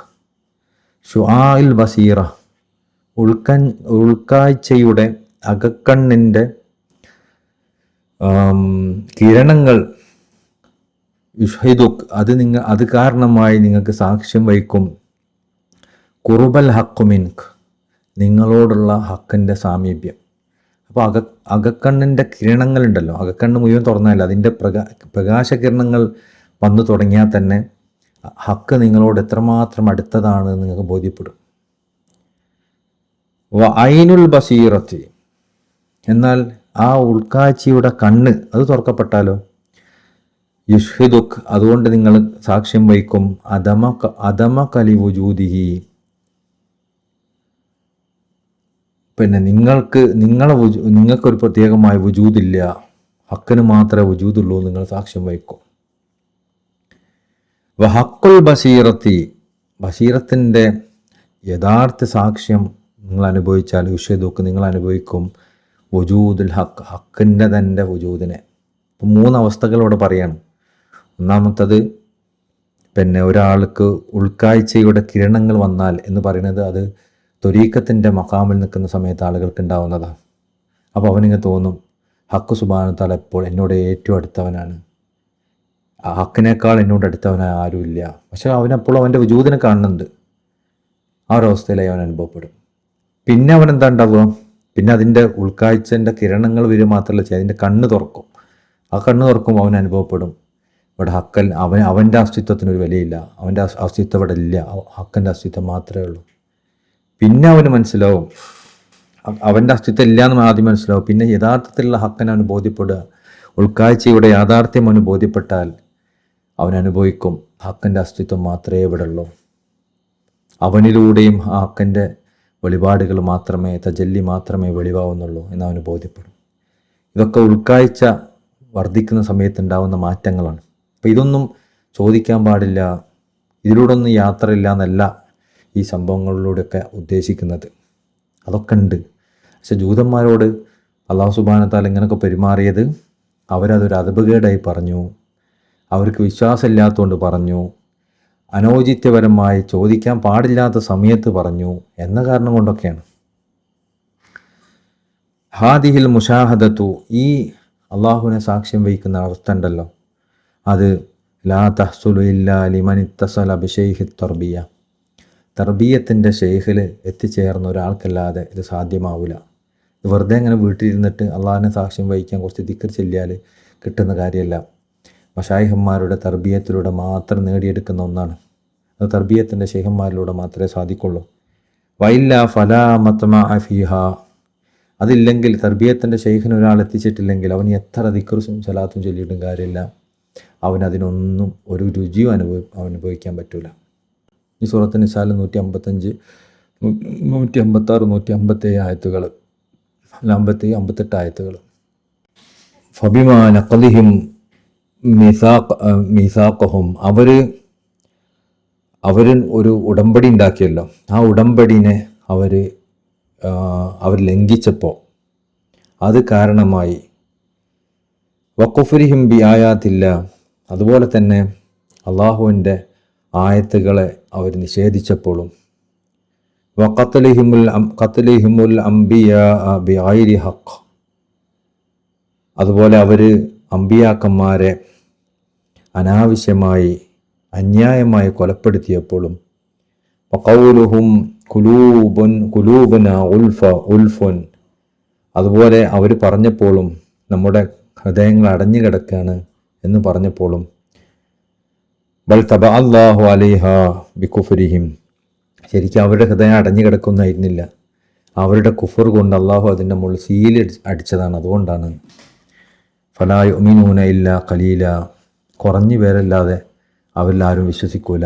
ജൂതന്മാരെ പറ്റി പറഞ്ഞ വബികുഫ്രിഹിം, അതുപോലെ തന്നെ അവരുടെ സത്യനിഷേധം കാരണവും എപ്പോൾ വഖൗലിഹിം അലാ മറിയമ ബുഹ്താനൻ അദീമ, മറിയം ബീവിൻ്റെ പേരിൽ അവർ ഗുരുതരമായ അപവാദങ്ങൾ പറഞ്ഞപ്പോഴും വഖൗലിഹിം, പിന്നെ അവരുടെ വാക്ക് ഇങ്ങനെ പറഞ്ഞപ്പോഴും ഇന്ന ഖതൽന മസീഹി ഈസ ഇബ്നു മറിയമ റസൂലല്ലാഹ്, തീർച്ചയായും നമ്മൾ അള്ളാഹുവിൻ്റെ റസൂലായ ഈസ ഇബ്നു മറിയമിനെ, മസീഹായ ഈസ ഇബ്നു മറിയമിനെ വധിച്ചിട്ടുണ്ട് എന്നവർ പറഞ്ഞപ്പോഴും വമാ ഖതലൂഹു, യഥാർത്ഥത്തിൽ അവർ ഈസാ നബി അലൈഹി സ്വലാമിനെ വധിച്ചിട്ടില്ല. വമാ സലബൂഹു, ഈസാ നബി അലൈഹി സ്വലാമിനെ അവർ കുരിശിലേറ്റിയിട്ടില്ല. വലാകിൻ ശുബ്ബിഹ ലഹും, ശരിക്കും അവരുടെ മുമ്പിൽ അങ്ങനെ പ്രകടമാക്കപ്പെട്ടതാണ്, അതായത് അങ്ങനെ തോന്നിപ്പിച്ചതാണ്, അതിൻ്റെ സാദൃശ്യം ഉണ്ടായതാണ്, അല്ലാതെ അങ്ങനെ അവർ ചെയ്തിട്ടില്ല. വൈനല്ലദീന ഇഖ്തലഫൂ ഫീ, അവർ അതിൻ്റെ മുകളിൽ അഭിപ്രായ വ്യത്യാസങ്ങൾ പ്രകടിപ്പിച്ചോ ഇപ്പോൾ ലഫീ ശഖ്ഖും മിൻ, അവർക്ക് അതിൻ്റെ മുകളിൽ സംശയമാണ് ഉണ്ടായത്. മാലഹും ബിഹി മിൻ ഇൽം, അവർക്ക് അതിൻ്റെ മുകളിൽ യഥാർത്ഥമായ ഇൽമ് അറിവുണ്ടായിരുന്നില്ല. ഇല്ലത്തിബാ അള്ളൻ, അവരുടെ ഊഹങ്ങളെ പിന്തുടർന്നു എന്നല്ലാതെ. മാ ഖതലൂഹു യഖീന, അവരൊരിക്കലും ശരിക്കും ഈസാ നബി അലൈഹി ഇസ്ലാമിനെ വധിച്ചിട്ടില്ല. ബൽ റഫഅഹുല്ലാഹു ഇലൈഹി, ശരിക്കും ഈസാ നബി അലൈഹി ഇസ്ലാമിനെ അള്ളാഹു അവനിലേക്ക് ഉയർത്തുകയാണ് ഉണ്ടായത്. വഖാന അല്ലാഹു അജീസൻ ഹക്കീമ, അള്ളാഹു സുബ്ഹാനഹു വ തആല പ്രതാപിയും യുക്തിമാനുമാകുന്നു. അപ്പം വീണ്ടും അവരുടെ തിന്മകളെയാണ് ഇവിടെ എണ്ണി പറയുന്നത്. ഷെയ്ഖ് ഇബ്രാഹിം നിയാസ് റളിയല്ലാഹു അൻഹു തങ്ങൾ പറയാണ്, ഹാദിഹിൽ ഖിസസു കുല്ലുഹും തഖദ്ദമത് ഫീ സൂറത്തുൽ ബഖറ, ഈ കഥകളെല്ലാം തന്നെ സൂറത്തുൽ ബഖറയിൽ പറഞ്ഞു കഴിഞ്ഞിട്ടുള്ളതാണ്. വലിഹാദ ഇഖ്തദബഹ, ഇവിടെ അതിൻ്റെ ചുരുക്കം പറഞ്ഞതാണ്. തൗഹുദു ജുംലത്തം വ തക്സീറൻ, അതിൻ്റെ മൊത്തത്തിലുള്ള കാര്യത്തെ വളരെ ചുരുക്കി പറഞ്ഞതാണ്. ഹത്ത അദ്ദദ അൻവാ കുല്ലഹ, ആ കാര്യങ്ങളെല്ലാം എണ്ണി പറഞ്ഞുകൊണ്ട് ചുരുക്കി പറഞ്ഞതാണ്. ഈ സൂറത്തുൽ ബഖറയിൽ ഇത് വിശദമായി പറഞ്ഞിട്ടുണ്ട്, ഇവിടെ അതെല്ലാം കൂടി എണ്ണീട്ട് ചുരുക്കം പറഞ്ഞതാണ്. ഹബിമാ നഖലിഹിം ലഅന്നാഹും ബിസബബി നഖലിഹിം, അവരാ ഉടമ്പടി മുറിച്ച സമയത്ത് അത് കാരണമായി അള്ളാഹു അവരെ ലാനത്ത് ചെയ്തു. മീസാഖുഹും വഖുഫ്രിഹിം ബിആയാത്തില്ലാഹി വഖതലഹുമുൽ അംബിയാ ബിഗൈരി ഹഖ്, അന്യായമായി അതിക്രമം പ്രവർത്തിച്ചുകൊണ്ട് അവർ അമ്പിയാക്കന്മാരെ കൊല ചെയ്യുകയും ചെയ്തു. വഖൗലിഹിം, എന്നിട്ട് അവർ വിശ്വാസങ്ങളോട് പറഞ്ഞു, നബി സല്ലല്ലാഹു അലൈഹി വസല്ലം വിശ്വാസങ്ങളോട് പറഞ്ഞു, ഖുലൂബുനാ ഗുൽഫുൻ, നമ്മുടെ ഹൃദയം ഇങ്ങനെ അടഞ്ഞു കിടക്കുകയാണ് എന്ന്. നിങ്ങൾ പറയണമൊന്നും മനസ്സിലാവായിട്ടാണ്, വേറെ പ്രശ്നമൊന്നും ഉണ്ടായിട്ടില്ല. അങ്ങനെ ഉണ്ടല്ലോ, നിങ്ങൾ പറയണമൊക്കെ ഭയങ്കര, പക്ഷേ എനിക്കൊന്നും മനസ്സിലാവണില്ല, ഒരു പൊട്ടനെ പോലെ അഭിനയിക്കുക. അങ്ങനെ അവർ പറഞ്ഞു, ഖുലൂബുനാ ഗുൽഫുൻ, നമുക്കൊന്നും മനസ്സിലാവില്ല. നിങ്ങൾ പറഞ്ഞു, നിങ്ങളെന്ത് വലിയ വലിയ കാര്യങ്ങളൊക്കെ പറയണത്, അത് നമുക്ക് മനസ്സിലാവില്ല എന്ന് അവർ പറഞ്ഞ് കളിയാക്കിക്കൊണ്ട്. ലാ തഅയ്യ കലാമക്, നിങ്ങൾ പറയുന്ന കാര്യങ്ങളൊന്നും നമുക്ക് മനസ്സിലാവണില്ല എന്ന്. ബൽ തബ അല്ലാഹ്, ശരിക്കും മനസ്സിലാവാത്തതല്ല, അവർക്ക് മുകളിൽ അള്ളാഹു മുദ്ര പതിപ്പിച്ചതാണ്. ഹത്തമല്ലാഹ്, അള്ളാഹ് മുദ്ര പതിപ്പിച്ചതാണ്. അലിഹാബി കുഫ്രിഹിം, കുഫർ കൊണ്ട്. ആ കുഫറുള്ളതുകൊണ്ട് അവർക്കൊന്നും മനസ്സിലാവാത്തത്, അല്ലാതെ ബുദ്ധി ഇല്ലാത്തതുകൊണ്ടല്ല. ഹൊലാത്ത വാദഹ, അതുകൊണ്ട് തന്നെ അവർക്ക് എത്ര വായത് പറഞ്ഞെടുത്തിട്ടും കാര്യമില്ല, ഒന്നും അവർ തല കയറൂല. കാരണം അവർക്ക് കുഫറുള്ളതുകൊണ്ട്, നിഷേധമുള്ളതുകൊണ്ട്. അതാണ്ട് മശായിഖന്മാരോട് നിഷേധമുള്ളവർക്കും മശായിഖന്മാരുടെ നമ്മൾ എന്ത് കേട്ടിട്ട് ഒരു കാര്യമില്ല. അവരവരുടെ അടുത്ത് നിന്ന് എത്ര നസീഹത്ത് കിട്ടിയിട്ടും അതൊന്നും അവർക്ക് ഉപകാരിച്ചില്ല. എന്തായി പറയണമെന്ന് തോന്നുള്ളൂ. കാരണം അവരാ ഷെയ്ഖിനെ അംഗീകരിക്കുന്നില്ല. ഫലാ യുഅ്മിനൂന ഖലീല, അവരെ കൂട്ടത്തിൽ നിന്ന് വളരെ കുറഞ്ഞ പേരല്ലാതെ വിശ്വസിക്കൂല.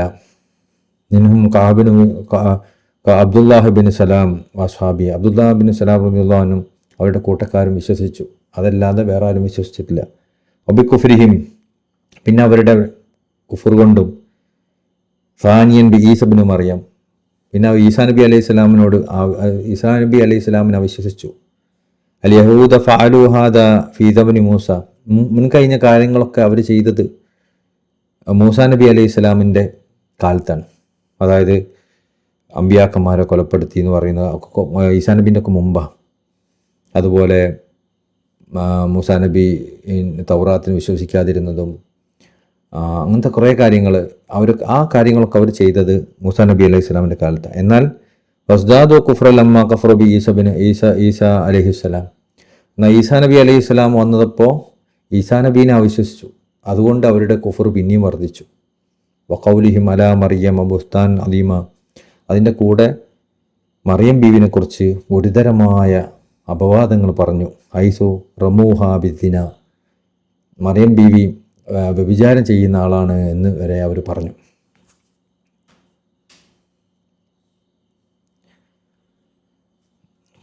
വഖൗലിഹിം ഇന്ന ഖതൽന മസീഹി ഈസ ഇബ്നു മറിയം, അവർ പറഞ്ഞു ഇന്ന ഖതൽന മസീഹി ഈസ ഇബ്നു മറിയം, മസീഹായ ഈസ ഇബ്നു മറിയം അലൈഹിസ്സലാമിനെ അവർ കൊന്നിട്ടുണ്ട് എന്ന് പറഞ്ഞു. ഫിദ അമിഹിം, അവർ കരുതിയതാണ്, അവിടെ ഒരു മോഹം മാത്രമാണത്. അൽയഹൂദ കദ്ദബൂബി ഈസ, ജൂതന്മാർ ഈസാ നബി അലൈഹി സ്വലാമിനെ അവിശ്വസിച്ചില്ല, അവർ ഈസാ നബി അലൈഹി സ്വലാമിനെ കളവാക്കി. വറമു ഉമ്മുഹു അന്നഹ സാനിയത്തുൻ, അതുപോലെ തന്നെ ഈസാ നബി അലൈഹി സ്വലാമിൻ്റെ ഉമ്മ വ്യഭിചാരം ചെയ്യുന്നവരാണെന്ന് അവർ പറഞ്ഞു. വന്ന ഈസ വലദു സിന, അതുപോലെ തന്നെ ഈസാ നബി അലൈഹി സ്വലാം ജിനയിൽ നിന്ന് വ്യഭിചാരത്തിൽ നിന്നുണ്ടായ കുട്ടിയാണെന്ന് പറഞ്ഞു. വലൈസ മിൻ അംബിയായി, അതുകൊണ്ട് ഈസാ നബി അലൈഹി സ്വലാം അമ്പിയാക്കന്മാരിൽ പെട്ടതല്ല എന്നൊക്കെ പറഞ്ഞു. അപ്പോഴോ ഈസാ അലൈഹി സ്വലാം, അപ്പോൾ ഈസാ നബി അലൈഹി സ്വലാം ദുആ ചെയ്തു. ഖാല, ഈസാ നബി അലൈഹി സ്വലാമിൻ്റെ ദുആ എന്താ? യാ റബ്ബി, എൻ്റെ റബ്ബേ, ഇൻ കുന്തു റൂഹക വ കലിമതിക, ഞാൻ നിൻ്റെ റൂഹും നിൻ്റെ കലിമയൊക്കെ അല്ലേ, അങ്ങനെയല്ലേ നീ എന്നെ വിശേഷിപ്പിച്ചത്, ഞാൻ അങ്ങനെയല്ലേ. വാഹലി കമൻ സബ്ബനി വസബ്ബ ഉമ്മി, എന്നാൽ ഇവിടെ കുറച്ച് ആൾക്കാർ അവർ എന്നെയും എൻ്റെ ഉമ്മനെയും പൈ പറയാണ്, ചീത്ത പറയാണ്. വംസഹും കിർദത്തൻ വഹനാജിർ, അതുകൊണ്ട് അള്ളാഹുവെ നീ അവരെ കുരങ്ങന്മാരും പന്നികളുമാക്കണേ എന്ന് ദുആ ചെയ്തു. ഫമുസിഹു കുല്ല കിർദത്തൻ വഹനാജിർ, അതോടുകൂടി തന്നെ അവരെ പൈ പറഞ്ഞ ആളുകളൊക്കെ തന്നെ കുരങ്ങന്മാരും പന്നികളൊക്കെ മാറി. ഫലമ്മ ഖാഫ യഹൂദ ഫീ ദഅവതി ഈസാ അലൈഹി സ്വലാം, അപ്പോൾ അവരെ പരി പറഞ്ഞവർക്കൊക്കെ ഇങ്ങനെ സംഭവിച്ചപ്പോൾ ബാക്കിയുള്ളവർക്ക് ജൂതന്മാർക്ക് പേടിയായി. അപ്പോൾ പേടിച്ചിട്ട് അവർ നന്നാവാനല്ല ശ്രമിക്കുന്നത്. പിന്നെ അവരെന്താ ചെയ്തെന്ന് നോക്കൂ. തആമറു അലാ ഖത്ലി, ഈസാ നബി അലൈഹി സ്വലാമിനെ കൊല്ലാൻ വേണ്ടി അവർ ഗൂഢാലോചന നടത്തി. അറാദു യഖ്തുലു, ഈസാ നബി അലൈഹി സ്വലാം കൊല്ലാൻ ആഗ്രഹിച്ചവർ. ഫാർസലു മൻ യഖ്തുലു ഫീ മഹല്ലി, എന്നിട്ട് ഈസാ നബി അലൈഹി സ്വലാം താമസിക്കുന്ന സ്ഥലത്ത് അദ്ദേഹത്തിനെ കൊല്ലാൻ വേണ്ടി ഒരാളെ അയച്ചു. ഫലമ്മ അറാദു ഖത്ലഹു, അദ്ദേഹം കൊല്ലാൻ വേണ്ടി ഉദ്ദേശിച്ചപ്പോൾ റഫഅ അല്ലാഹു കമാ സയതി ഇലസമാ, ഇനി ശേഷം വരുന്ന ആയത്ത് പറയുന്നത് പോലെ അള്ളാഹു സുബ്ഹാനഹു വ തആല ആകാശത്തേക്ക് ഈസാ നബി അലൈഹി സ്വലാമിനെ ഉയർത്തി. വഅൽക ശബഹഹു അലാ അദുവി, ഈസാ നബി അലൈഹി സ്വലാമിൻ്റെ ശത്രുവിൻ്റെ മുകളിൽ ഈസാ നബിയുടെ രൂപട്ട് കൊടുത്തു. അല്ലദീ ദഹല അലൈഹി തിത്തിയാനൂസ്, അവിടേക്ക് പ്രവേശിച്ച ആൾ തിത്തിയാനൂസ് എന്ന ആളായിരുന്നു. അദ്ദേഹത്തിൻ്റെ മുകളിൽ തിത്തിയാനൂസിൻ്റെ മുകളിൽ രൂപട്ട് കൊടുത്തു. ഫലമ്മ റഅൗഹു, അപ്പോൾ ഈ തിത്തിയാനൂസിനെ കൊല്ലാൻ പോയത്, അദ്ദേഹം അങ്ങോട്ട് പോയപ്പോൾ തന്നെ ഈസാ നബി അലൈഹി സ്വലാമിനെ അള്ളാഹു ഉയർത്തി. അയാൾ തിരിച്ചു വന്നപ്പോൾ തിത്തിയാനൂസിൻ്റെ മുഖം ഈസാ നബി അലൈഹി സ്വലാമിൻ്റെ മുഖം. ഫലമ്മ റഅൗഹു, അദ്ദേഹത്തിന് അവർ കണ്ടപ്പോൾ ദന്നു അന്നഹു ഈസ, അവർ ഈസാ നബി അലൈഹി സ്വലാം ആണെന്ന് വിചാരിച്ചു. ഫഖത്തലുഹു, എന്നിട്ട് അദ്ദേഹത്തെ കൊന്നു. വഖാലു, എന്നിട്ട് അവർ പറഞ്ഞു കൊന്നതിന് ശേഷം അൽ വജുഹു ഈസ, ഇദ്ദേഹത്തിൻ്റെ മുഖം ഈസാ നബി അലൈഹി സ്വലാമിൻ്റെ മുഖം പോലെ ഉണ്ട്. വൽ ജിസ്മു തിത്തിയാനൂസ്, എന്നാൽ ഇദ്ദേഹത്തിൻ്റെ രൂപം കണ്ടിട്ട് തിത്തിയാനൂസിൻ്റെ രൂപം പോലെ ഉണ്ട്. എനിക്കാണ് ഹാദ ഈസ, അദ്ദേഹം ഈസാ അലൈഹി സ്വലാം ആയിരുന്നുവെങ്കിൽ, ഈ കൊല്ലപ്പെട്ട ആൾ ഈസാ നബി അലൈഹി സ്വലാം ആണെങ്കിൽ ഐന തിത്തിയാനൂസ്, അപ്പോൾ തിത്തിയാനൂസ് എവിടെ? തിത്തിയാനൂസ് നമ്മൾ അങ്ങോട്ട് പറഞ്ഞയച്ചിനല്ലോ. അപ്പോൾ വന്ന ആളിപ്പോൾ നോക്കുമ്പോൾ മുഖം ഈസാ നബി അലൈഹി സ്വലാമിൻ്റെ, ശരീരം തിത്തിയാനൂസിൻ്റെ. അപ്പോൾ ഇനിയിപ്പോൾ ഇത് ഈസാ നബി അലൈഹി സ്വലാം ആണെന്ന് കരുതുക. അങ്ങനെയാണെങ്കിൽ തന്നെ ഈ തിത്തിയാനൂസ് എവിടെ പോയി?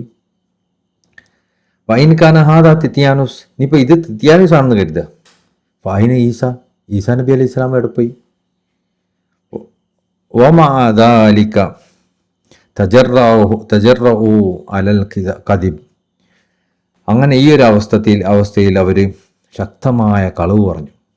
ശരിക്കും അവർക്ക് ഭയങ്കര കൺഫ്യൂഷൻ ഉണ്ടായിരുന്നു ആ സമയത്ത്. ഇത് എന്താ തിത്തിയാനൂസ് എന്താ സംഭവിച്ചതെന്ന് അറിയില്ല. ഇത് തിത്തിയാനൂസ് ആണോ ഈസാ നബി അലൈഹി സ്വലാം ആണോ ഒന്നും അവർക്ക് പിടുത്തല്ല.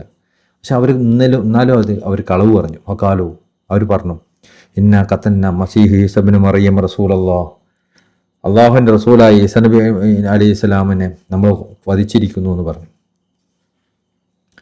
ഫമജ്മൂഇ ദാലിക കദ്ദബഹുമുല്ലാഹു തആല, ഇതിനെ മുഴുവനാണ് അള്ളാഹു സുബ്ഹാനഹു തആല കളവാക്കിയത്. വഖാല തക്ദീബൻ ലഹും, അവരെ കളവാക്കിക്കൊണ്ട് അള്ളാഹു പറഞ്ഞു വമാ ഖതലൂഹു വമാ സലബൂഹു വലാകിൻ ശുബ്ബിഹ ലഹും, അവർ വധിക്കുകയോ ക്രൂശിക്കുകയോ ഒന്നും ചെയ്തിട്ടില്ല. വലാകിൻ ശുബ്ബിഹ ലഹും, അവർക്ക് മുമ്പിൽ ആ രൂപം മാറ്റപ്പെടുക മാത്രമാണ് ചെയ്തത്. ഈസാ നബിൻ്റെ രൂപം മാത്രമാണ് അവർ അങ്ങനത്തെ ഒക്കെ ചെയ്തത്. അൽഖല്ലാഹു ശബഹഹു അല അദുവിഹിൽ മഖ്തൂൽ, കൊല്ലപ്പെട്ട ആൾ ആളുടെ മുകളിൽ ഈസാ നബി അലൈഹി ഇസ്ലാമിൻ്റെ രൂപം അള്ളാഹു ഇട്ട് കൊടുക്കുകയാണ് ചെയ്തത്. വഖുതില വസുലിബ, എന്നിട്ട് ആ രൂപത്തിനെയാണ് ഇവർ കൊല ചെയ്തതും ക്രൂശിച്ചതുമൊക്കെ. അയിനല്ലദീന ഇഖ്തലഫൂ ഫീ, അവർ ഈ വിഷയത്തിൽ അഭിപ്രായ വ്യത്യാസമായി. ഈസാ നബി അലൈഹി ഇസ്ലാമിനെ കൊന്നതിൻ്റെ വിഷയത്തിൽ. ലഫീ ശക്കും മിൻ, അവർക്ക് അതിൽ സംശയം വന്നു. ഫീ ഖത്ലിഹി, ഈ കൊലപാതകത്തിൽ. ലമ്മാ റഔൽ മഖ്തൂൽ, അവർ ആ കൊല ചെയ്യപ്പെട്ട ആളുടെ മുഖം കണ്ടപ്പോൾ, കൊല ചെയ്യപ്പെട്ട ആളെ കണ്ടപ്പോൾ, അൽ വജുഹു വജു ഈസ, അവരുടെ മുഖം നോക്കുമ്പോൾ ഈസാ നബി അലൈഹി ഇസ്ലാമിൻ്റെ മുഖമാണ്. ജസദു ലൈസ ബി ജസദി, എന്നാൽ അവരുടെ രൂപം നോക്കുമ്പോൾ, ബാഹ്യമായ ശരീരം നോക്കുമ്പോൾ, ബാക്കി ശരീരം നോക്കുമ്പോൾ അത് ഈസാ നബിൻ്റെ അല്ല. ദഖലഹും ശക്കുൻ അദീം, അവർക്ക് വലിയ സംശയം ഉണ്ടായത്. മാലഹും ബിഹി ബി ഖത്ലിഹീം, അവർ കൊലപാതകത്തിൽ അവരിലില്ല മിൻ എൽമിൻ, ഒരു ശരിയായ ഇൽമും അവർക്ക് ഉണ്ടായിട്ടില്ല. അതായത് അവർക്ക് ഉറപ്പുണ്ടായിരുന്നില്ല ഇത് ഈസാ നബി അലൈഹി സ്വലാമാണെന്ന്, സംശയം മാത്രമേ ഉണ്ടായിരുന്നുള്ളൂ. ഇല്ല ഇത്തബാദന്, അവർക്ക് ഊഹങ്ങൾ മാത്രമേ അവർ പിന്തുടർന്നിട്ടുള്ളൂ. ലാക്കിൻ ഇത്തിബാദന് ഫഖത്ത്, അവർ ആ ഊഹത്തിന് മാത്രമാണ് പിന്തുടരുന്നത്. അല്ലദീന തഹയ്യലൂഹു അന്നഹും ഖത്ലൂ, അവർ ശരിക്ക് ആലോചിച്ചതാണ്, അവർ ശരിക്കും സ്വപ്നം കണ്ടതാണ്. ഇതാണ് ഈസാ നബി അലൈഹി സ്വലാമെന്ന്. അമാ ഖത്ലൂഹു യഖീന, ശരിക്കും അവർ ഈസാ നബി അലൈഹി സ്വലാമിനെ കൊന്നിട്ടില്ല. അൽ ഹഖു അന്നഹു മാ ഖത്ലൂ ഈസ, യഥാർത്ഥം ഈസാ നബി അലൈഹി സ്വലാമിനെ അവർ വധിച്ചിട്ടില്ല എന്നുള്ളതാണ്. ബൽ റഫ അള്ളാഹു ഇലൈഹി, അള്ളാഹു സുബ്ഹാനഹു വതആല അള്ളാഹുലേക്ക് മഹാനവികൾ ഉയർത്തിയതാണ്. ഇലാ മഹല്ലി റിദാ, അള്ളാഹിലേക്ക് ഉയർത്തി എന്ന് പറഞ്ഞാൽ അള്ളാഹിൻ്റെ തൃപ്തിയിലേക്ക് ഉയർത്തി എന്നർത്ഥം. ഔ ഇല സമായി, അല്ലെങ്കിൽ ആകാശത്തേക്ക് ഉയർത്തി എന്നർത്ഥം. വഖാന അല്ലാഹു അജീസ, അള്ളാഹു താല അജീസാണ്. ഫീ മുൽക്കിഹി, അവൻ്റെ അധികാരത്തിൽ. ഹക്കീമൻ, യുക്തിമാനാണ്. ഫീ സുനായിഹി, അവൻ്റെ പ്രവർത്തനത്തിൽ. ഇതിനെ സംബന്ധിച്ച് ബഹുമാനപ്പെട്ട റാസി ഇമാം വളരെ വിശദമായ വിശദീകരണങ്ങൾ നൽകുന്നുണ്ട്. അത് ജസ്റ്റ് ഒന്ന് ഓടിച്ചു പോവാം. അവരുടെ വാക്കായ ഞങ്ങളുടെ ഹൃദയങ്ങൾ അടഞ്ഞു കിടക്കുകയാണ് എന്ന്. അപ്പം അവർ റസൂലുള്ളാഹിങ്ങളോട് പറഞ്ഞല്ലോ, കുലൂബന ഉൽഫുൻ, നമ്മളെ ഹൃദയം അടഞ്ഞു കിടക്കുകയാണെന്ന് പറഞ്ഞു. അതിൻ്റെ വ്യാഖ്യാനമാണ് ഇതിൽ. ഇമാം അൽ ഖഫാൽ റളിയല്ലാഹു അൻഹു രണ്ട് വീക്ഷണങ്ങൾ ഉദ്ധരിക്കുന്നുണ്ട്. ഒന്നാമത്തെ വീക്ഷണം, ഈ പദം ഖിലാഫ് ഉറ എന്നതിൻ്റെ ബഹുവചനമാണ്. ഇതിൻ്റെ അസൽ രൂപം ലാമിന് ഹറക്കത്തുള്ള ലാമിന് അർഫത്തുള്ള ഉലുഫ് എന്നായിരുന്നു. പിന്നീട് ഉച്ചാരണ സുഗമമാക്കാൻ വേണ്ടി സുക്കൂന് നൽകി ലഘൂകരിച്ചതാണ്. കുത്തുബുൻ വറുസുലുൻ എന്നീ പദങ്ങളുടെ തായിനും സീനിനും സുക്കൂൻ നൽകിക്കൊണ്ട് കുത്തുബ് എന്നും റുസുല് എന്നും പറയപ്പെടുന്നത് പോലെ. അപ്പോൾ ഇവിടെ ഉൽഫുൻ എന്ന് പറയുന്നത് ഖിലാഫുൻ എന്ന വാക്കിൽ നിന്ന് വന്നതാണെന്നാണ് വീക്ഷണം, ഒരു അഭിപ്രായം. അങ്ങനെയാണെങ്കിൽ അതിന് ആ ഖിലാഫ് എന്ന് പറഞ്ഞാൽ അതിനർത്ഥം ഉറ, സഞ്ചി എന്നൊക്കെയാണ്. അപ്പോൾ കുലൂബൻ, നമ്മളുടെ ഹൃദയം ഒരു സഞ്ചി പോലെയാണ്, ഉറ പോലെയാണെന്ന് പറഞ്ഞാൽ എൻ്റെ അർത്ഥം എന്താ?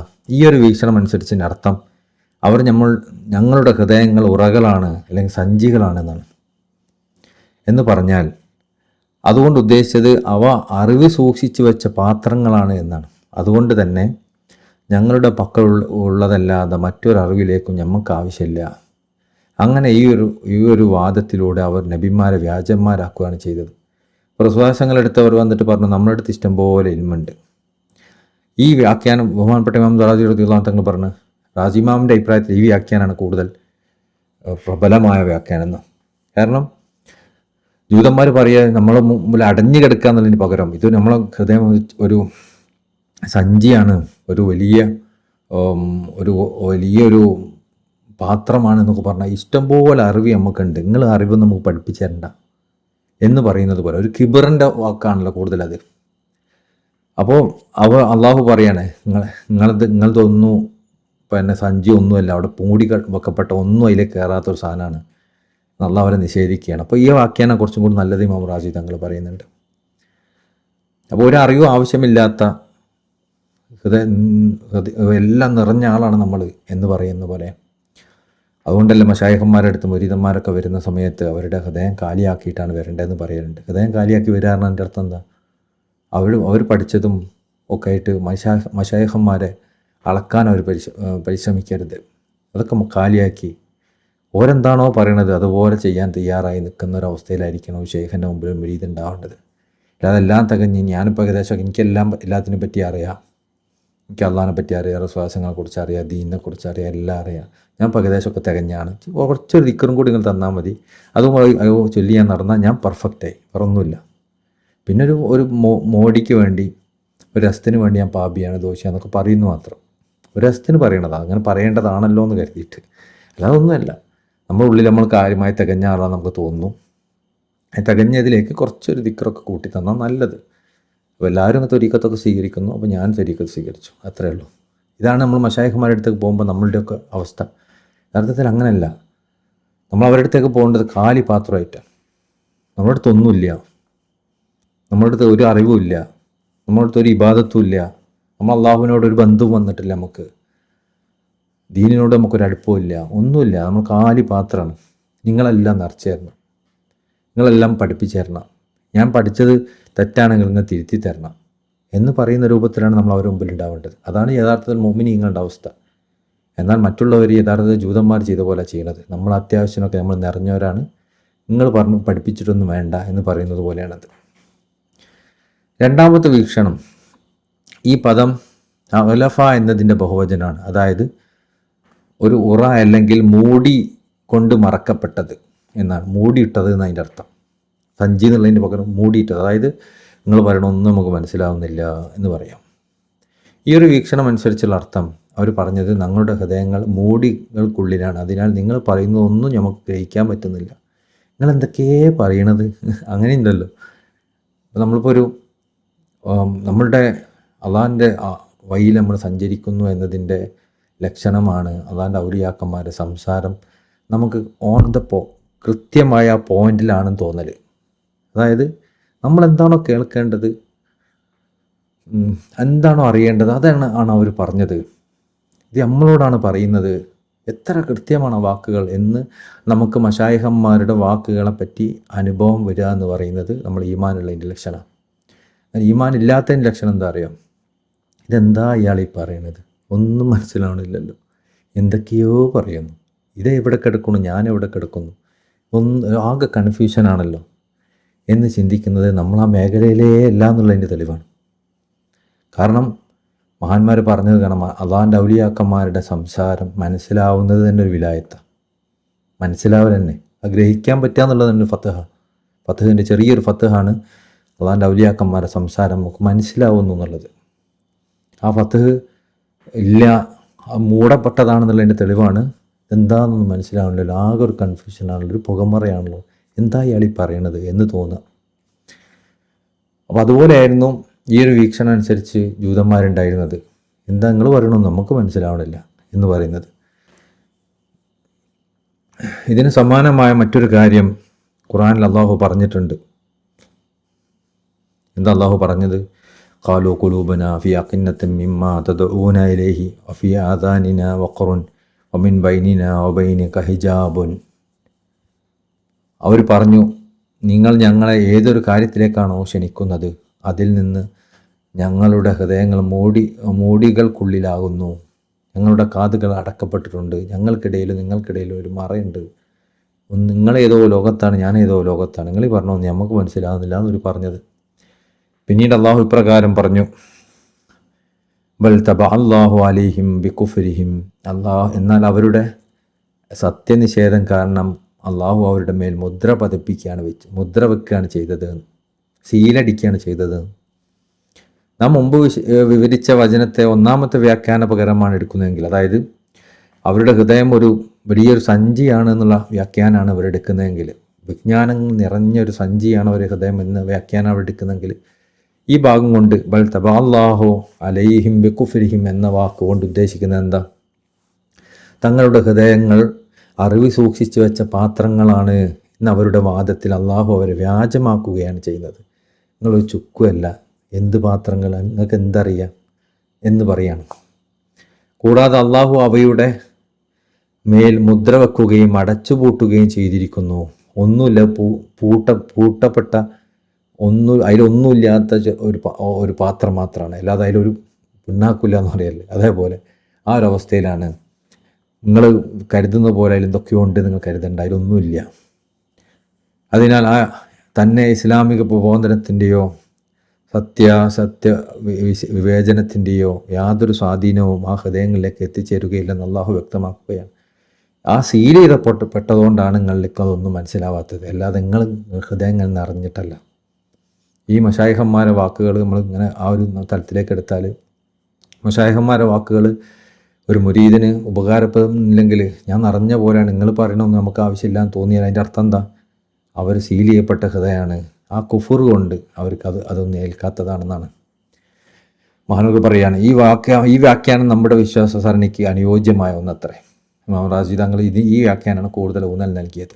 എന്നാൽ മുമ്പ് പറഞ്ഞ വചനത്തെ രണ്ടാമത്തെ വ്യാഖ്യാന പകരമാണ് എടുക്കുന്നതെങ്കിൽ ഈ സൂക്തം കൊണ്ട് ഉദ്ദേശിക്കുന്നത് എന്താ? തങ്ങളുടെ ഹൃദയങ്ങൾ മൂടികൾക്കും അടുപ്പുകൾക്കും ഉള്ളിലാണ് എന്ന അവരുടെ വാദത്തിൽ അള്ളാഹു അവരെ നിഷേധിക്കുകയാണ് ചെയ്തത്. അങ്ങനെയല്ല കേട്ടോ, വെറുതെ പറയണത് എന്നാണ്. അടപ്പിൻ്റെ ഉള്ളിലായതുകൊണ്ടല്ല സത്യനിഷേധം കാരണം അള്ളാഹു അത് അടച്ചു വെച്ചത് കൊണ്ടാണെന്ന്. അടപ്പിൻ്റെ ഉള്ളിലായതുകൊണ്ടല്ല നിങ്ങൾക്കിതൊന്നും മനസ്സിലാവാത്തത്, അള്ളാഹ് അടച്ചു വെച്ചത് കൊണ്ടാണ്. നിങ്ങൾ അള്ളാഹിൻ്റെ റസൂൽ സല്ലല്ലാഹു അലൈഹി വസല്ലം വിശ്വസിക്കാത്തതുകൊണ്ട് അള്ളാഹ് അടച്ചു വെച്ചു, അതുകൊണ്ടാണ് നിങ്ങൾക്ക് മനസ്സിലാവാത്തത്. വബികുഫ്രിഹിം വഖൗലിഹിം അലാ മറിയമ ബുഹ്താനൻ അദീമ.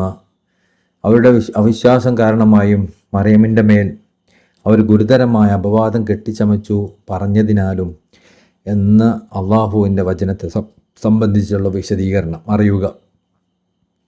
പിതാവില്ലാത്ത ഒരു കുഞ്ഞിനെ സൃഷ്ടിക്കാനുള്ള അള്ളാഹുവിൻ്റെ കഴിവിനെ നിഷേധിച്ചത് കൊണ്ടാണ് അവർ മറിയം റളിയല്ലാഹു അൻഹയുടെ മേൽ വ്യഭിചാര കുറ്റം ആരോപിച്ചത്. മറിയം റളിയല്ലാഹു അൻഹ എന്തുകൊണ്ടാണ് വ്യഭിചാരിണിയാണെന്ന് അവർ പറഞ്ഞത്? പിതാവില്ലാത്തൊരു കുട്ടി എങ്ങനെ ജനിക്കുക എന്നവരുടെ ഒരു വിശ്വാസം കൊണ്ടാണ്. അള്ളാഹുവിൻ്റെ കഴിവിനെ നിഷേധിക്കുന്നവർ സത്യനിഷേധിയാണ്, കാഫിറാണ്. പറ്റൂല എന്ന് പറയുന്നത് കാഫിറാണ്. കാരണം ജനിക്കുന്ന ഏതൊരു കുഞ്ഞിനും നിർബന്ധമായ ഒരു പിതാവ് ഉണ്ടായിരിക്കണം എന്ന വാദത്തിന് അത് അവനെ എത്തിക്കുന്നു. ഇപ്പോൾ ഏത് കുട്ടി ജനിച്ചാലും പിതാവ് ഉണ്ടാവാൻ നിർബന്ധമാണ് എന്നവൻ ചിന്തിക്കുന്നു. ഇത് ലോകവും കാലവും അനാദിയാണെന്ന വാദത്തെ അംഗീകരിക്കാൻ നിർബന്ധിതനാക്കുകയും ചെയ്യും. അപ്പോൾ ഏതൊരു കുട്ടിക്കും ഒരു പിതാവ് ഉണ്ടാവണമെന്ന് പറയുമ്പോൾ അത് നബി അലൈഹി സ്വലാമിന് ഒരു പിതാവ് ഉണ്ടാവാൻ നിർബന്ധമല്ലേ എന്ന് വരും. അപ്പോൾ അത് അള്ളാഹുവിൻ്റെ കഴിവിനെ നിഷേധിക്കലാണ്. ഈ ലോകം അനാദിയായിട്ടുള്ളതാണ് പറയുന്നത് പോലെയാണ്. സ്വയം ഇച്ഛ അധികാരമുള്ള ഒരു സൃഷ്ടാവുണ്ട് എന്ന വിശ്വാസത്തെ ചോദ്യം ചെയ്യാൻ കാരണമാവുകയും ചെയ്യുന്നു. അതുകൊണ്ട് ഒരു സംശയവുമില്ലാതെ ആ സമൂഹം ചെയ്തത് ഇതാണ്. ഒന്നാമതായി പിതാവില്ലാത്തൊരു കുഞ്ഞിനെ സൃഷ്ടിക്കാനുള്ള അള്ളാഹുവിൻ്റെ കഴിവിനെ അവർ നിഷേധിച്ചു. അതുകൊണ്ടാണ് വബി കുഫ്രിഹിം വ ഖൗലിഹിം എന്ന് പറഞ്ഞത്. വബി കുഫ്രിഹിം എന്നുള്ള അതുകൊണ്ട് ഉദ്ദേശിക്കുന്നത് മറിയം ബീവിയുമായി ബന്ധപ്പെട്ട് പിതാവില്ലാത്ത ഒരു കുട്ടി ജനിക്കുക എന്ന് പറഞ്ഞാൽ അവർ നിഷേധിച്ചു. അതുകൊണ്ട് അള്ളാഹുവിന് കുഫർ ചേർത്തത് പോലെയാണ്. രണ്ടാമതായി അവർ മറിയമിൻ്റെ മേൽ വ്യഭിചാര കുറ്റം ആരോപിച്ചു. അതിനാൽ അവരുടെ അവിശ്വാസം കാരണമായും എന്ന വചനം കൊണ്ട് ഉദ്ദേശിക്കുന്നത് അള്ളാഹുവിൻ്റെ കഴിവിനെ അവർ നിഷേധിച്ചതിനെയാണ്. മറിയമിൻ്റെ മേൽ അവർ ഗുരുതരമായ അപവാദം പറഞ്ഞതിനാലും എന്നതുകൊണ്ട് ഉദ്ദേശിക്കുന്നത് അവർ ആ മഹദിയുടെ മേൽ വ്യഭിചാര കുറ്റം ആരോപിച്ചതിനെയാണ്.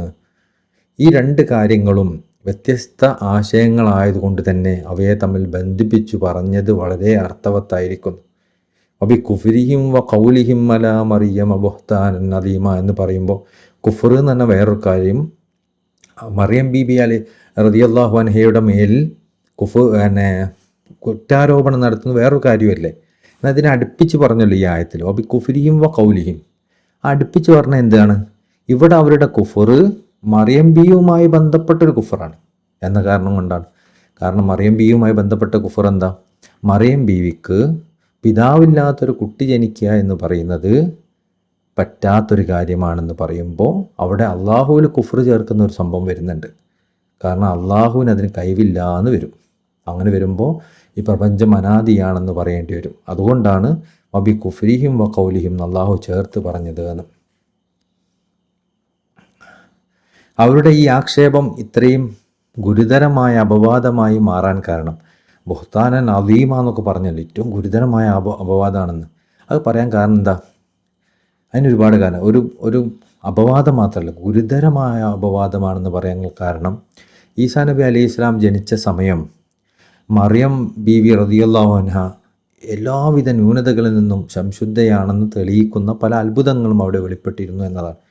അപ്പോൾ ഈസാ നബി അലൈഹി ഇസ്ലാമിനെ ഗർഭം ധരിച്ച നാൾ മുതൽ മറിയം ബീവിക്ക് ഒരുപാട് കറാമത്തുകൾ അള്ളാഹു കാണിച്ചു കൊടുത്തിട്ടുണ്ടായിരുന്നു. അത് പലരും കണ്ടതുമാണ്. അപ്പോൾ ആ അത്ഭുതങ്ങളൊക്കെ അവിടെ നിലനിൽക്കുന്നുണ്ട്. ഖുർആനിൽ പിന്നെ അള്ളാഹു പറയുന്നുണ്ടല്ലോ, വഹുദ്ദി ഇലൈക ബിഹിദ്അൻ അലതി തുസാഖിത് അലൈക റത്ബൻ ജനിയ. ഈ ഈന്തപ്പന മരത്തിൻ്റെ തടി നിങ്ങളുടെ അടുത്തേക്ക് പിടിച്ച് കുലുക്കുക, അത് നിങ്ങൾക്ക് പാകമായ പഴങ്ങൾ വീഴ്ത്തിത്തരുമെന്ന് സൂറത്ത് മറിയമിൽ അള്ളാഹു പറയുന്നത്. അപ്പോൾ ആ പഴങ്ങൾ, ഒരു ഉണങ്ങിയ ഈന്തപ്പഴം അങ്ങനെ കുളിക്കപ്പോൾ തന്നെ അതിൻ്റെ മുകളിൽ നിന്ന് പഴങ്ങൾ വീണത് വലിയ അത്ഭുതമല്ലേ എന്ന അള്ളാഹുവിൻ്റെ ആയത്തിനൊരു ഉദാഹരണം. അതുപോലെ മറ്റൊരുപാട് കാര്യങ്ങളും. അതുപോലെ തന്നെ മാതാവിൽ നിന്ന് വേർപെട്ട ഉടനെ ഒരു പിഞ്ചു കുഞ്ഞായിരിക്കെ ഈസാ നബി അലൈഹി സ്വലാം സംസാരിച്ചതും ഇതിന് തെളിവാണ്. അപ്പോൾ പ്രസവിച്ച ഉടനെ തന്നെ ഈസാ നബി അലൈഹി സ്വലാം സംസാരിക്കുകയും ചെയ്തു. അതും ഒരു അത്ഭുതമല്ലേ. ഇവയെല്ലാം ആ മഹദി എല്ലാവിധ സംശയങ്ങളിൽ നിന്നും മുക്തയാണെന്നതിനുള്ള വ്യക്തമായ തെളിവാകുന്നു. അതുകൊണ്ട് തന്നെ മറിയമിൻ്റെ റളിയല്ലാഹു അൻഹ മേലുള്ള യഹൂദികളുടെ ജൂതന്മാരുടെ ഈ ആരോപണത്തെ ഒരു ഗുരുതരമായ അപവാദം എന്ന് അള്ളാഹു വിശേഷിപ്പിച്ചു. അപ്പോൾ ഏതോ ഒരു പെണ്ണിനെ മുകളിലല്ല അവരെ ആരോപിക്കുന്നത്. ഒന്ന് മറിയം ബീവി റളിയല്ലാഹു അൻഹ ഏറ്റവും നല്ലൊരു സ്ത്രീയായിരുന്നു. മാത്രമല്ല അവരിൽ നിന്ന് ഒരുപാട് കറാമത്തുകൾ അള്ളാഹു അവർക്ക് ജനങ്ങൾക്ക് കാണിച്ചു കൊടുത്തിട്ടുണ്ട്. ആ കുട്ടി ജനിച്ച സമയത്ത് കുട്ടി സംസാരിക്കുന്നത് വരെ ഉണ്ടായിട്ടുണ്ട്. ഇതൊക്കെ ഉണ്ടായിട്ടും അവർ വീണ്ടും മഹദിയായ മറിയം ബീവി റളിയല്ലാഹു അൻഹയെ ചീത്ത വിളിക്കുകയും അതുപോലെ മോശം വാക്കുകൾ അവർ പറയുകയും അപവാദം പരത്തുകയൊക്കെയാണ് ചെയ്തത്. അത് ശരിക്കും ഗുരുതരമായ അപവാദം തന്നെയാണ്, ചെറിയ അപവാദമല്ല. ഇതുപോലെ തന്നെ ആയിഷ ബീവി റളിയല്ലാഹു അൻഹയുടെ മേൽ കപടവിശ്വാസികൾ ഉന്നയിച്ച ആരോപണത്തെയും അള്ളാഹു ഒരു ഗുരുതരമായ അപവാദം എന്നാണ് വിശേഷിപ്പിച്ചത്. കാരണം അള്ളാഹു സുബ്ഹാനഹു വ തആല പറഞ്ഞു സൂറത്ത് നൂറിലെ 16-ാമത്തെ ആയത്തിൽ, സുബ്ഹാനക ഹാദാ ബുഹ്താനുൻ അദീം. നീ എത്ര പരിശുദ്ധൻ, ഇതൊരു ഗുരുതരമായ അപവാദമാകുന്നു. ആയിഷ ബീവിയുമായി ബന്ധപ്പെട്ട അപവാദം ഉണ്ടല്ലോ. ആയിഷ ബീവി പിന്നെ ഒരാളുമായി ഒറ്റക്കായ സമയത്ത് അവർ വ്യഭിചാരം ചെയ്തിരുന്നു എന്നൊക്കെ പറഞ്ഞ് ആരോപണം ഉന്നയിച്ചല്ലോ മുനാഫിക്കീങ്ങൾ. അതൊരു ഗുരുതരമായ അപവാദമാണ് എന്ന് ഖുർആൻ അള്ളാഹു വിശേഷിപ്പിച്ചു. കാരണം എന്താണ്? ആയിഷ ബീവി ആയതുകൊണ്ടാണ്. ആയിഷ ബീവിയുടെ സ്വഹാസങ്ങളുടെ പത്നിയും അതുപോലെ തന്നെ അബൂ ഹുദൈറയുടെ മകളും എല്ലാം കൊണ്ടും പവിത്രത കൊണ്ട് അലങ്കരിക്കപ്പെട്ട സ്ത്രീയുമാണ്. ആ മഹദിയായ അവരെ കുറിച്ച് മുനാഫിക്കീങ്ങൾ അപവാദം ഉന്നയിച്ചപ്പോൾ അത് ഗുരുതരമായ അപവാദമായിട്ട് അള്ളാഹു എണ്ണി.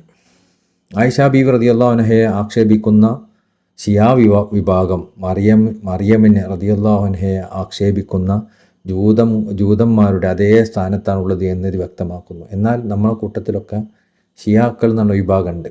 അവർ ആയിഷ ബീവി നല്ല സ്ത്രീയല്ല, അവർക്കൊരുപാട് ന്യൂനതകളുണ്ട്, ഈ പറഞ്ഞ കാര്യങ്ങളൊക്കെ അവരുടെ വിഷയത്തിൽ സത്യമാണ്, അവർ മോശപ്പെട്ട പ്രവർത്തികൾ ചെയ്തിട്ടുണ്ട് എന്നൊക്കെ ഈ ഷിയാ വിഭാഗം പറയാറുണ്ട്. അപ്പോൾ ഷിയാ വിഭാഗം പറയുന്നതും ഇവിടെ ജൂതന്മാർ പറഞ്ഞതുപോലെയാണ്. അപ്പോൾ ജൂതന്മാരെ അല്ലാഹു സുബ്ഹാനഹു വ തആല എങ്ങനെയാണോ ആക്ഷേപിച്ചത് അതേ ആക്ഷേപം ഇവരുടെ വിഷയത്തിലും ശരിയാണ്.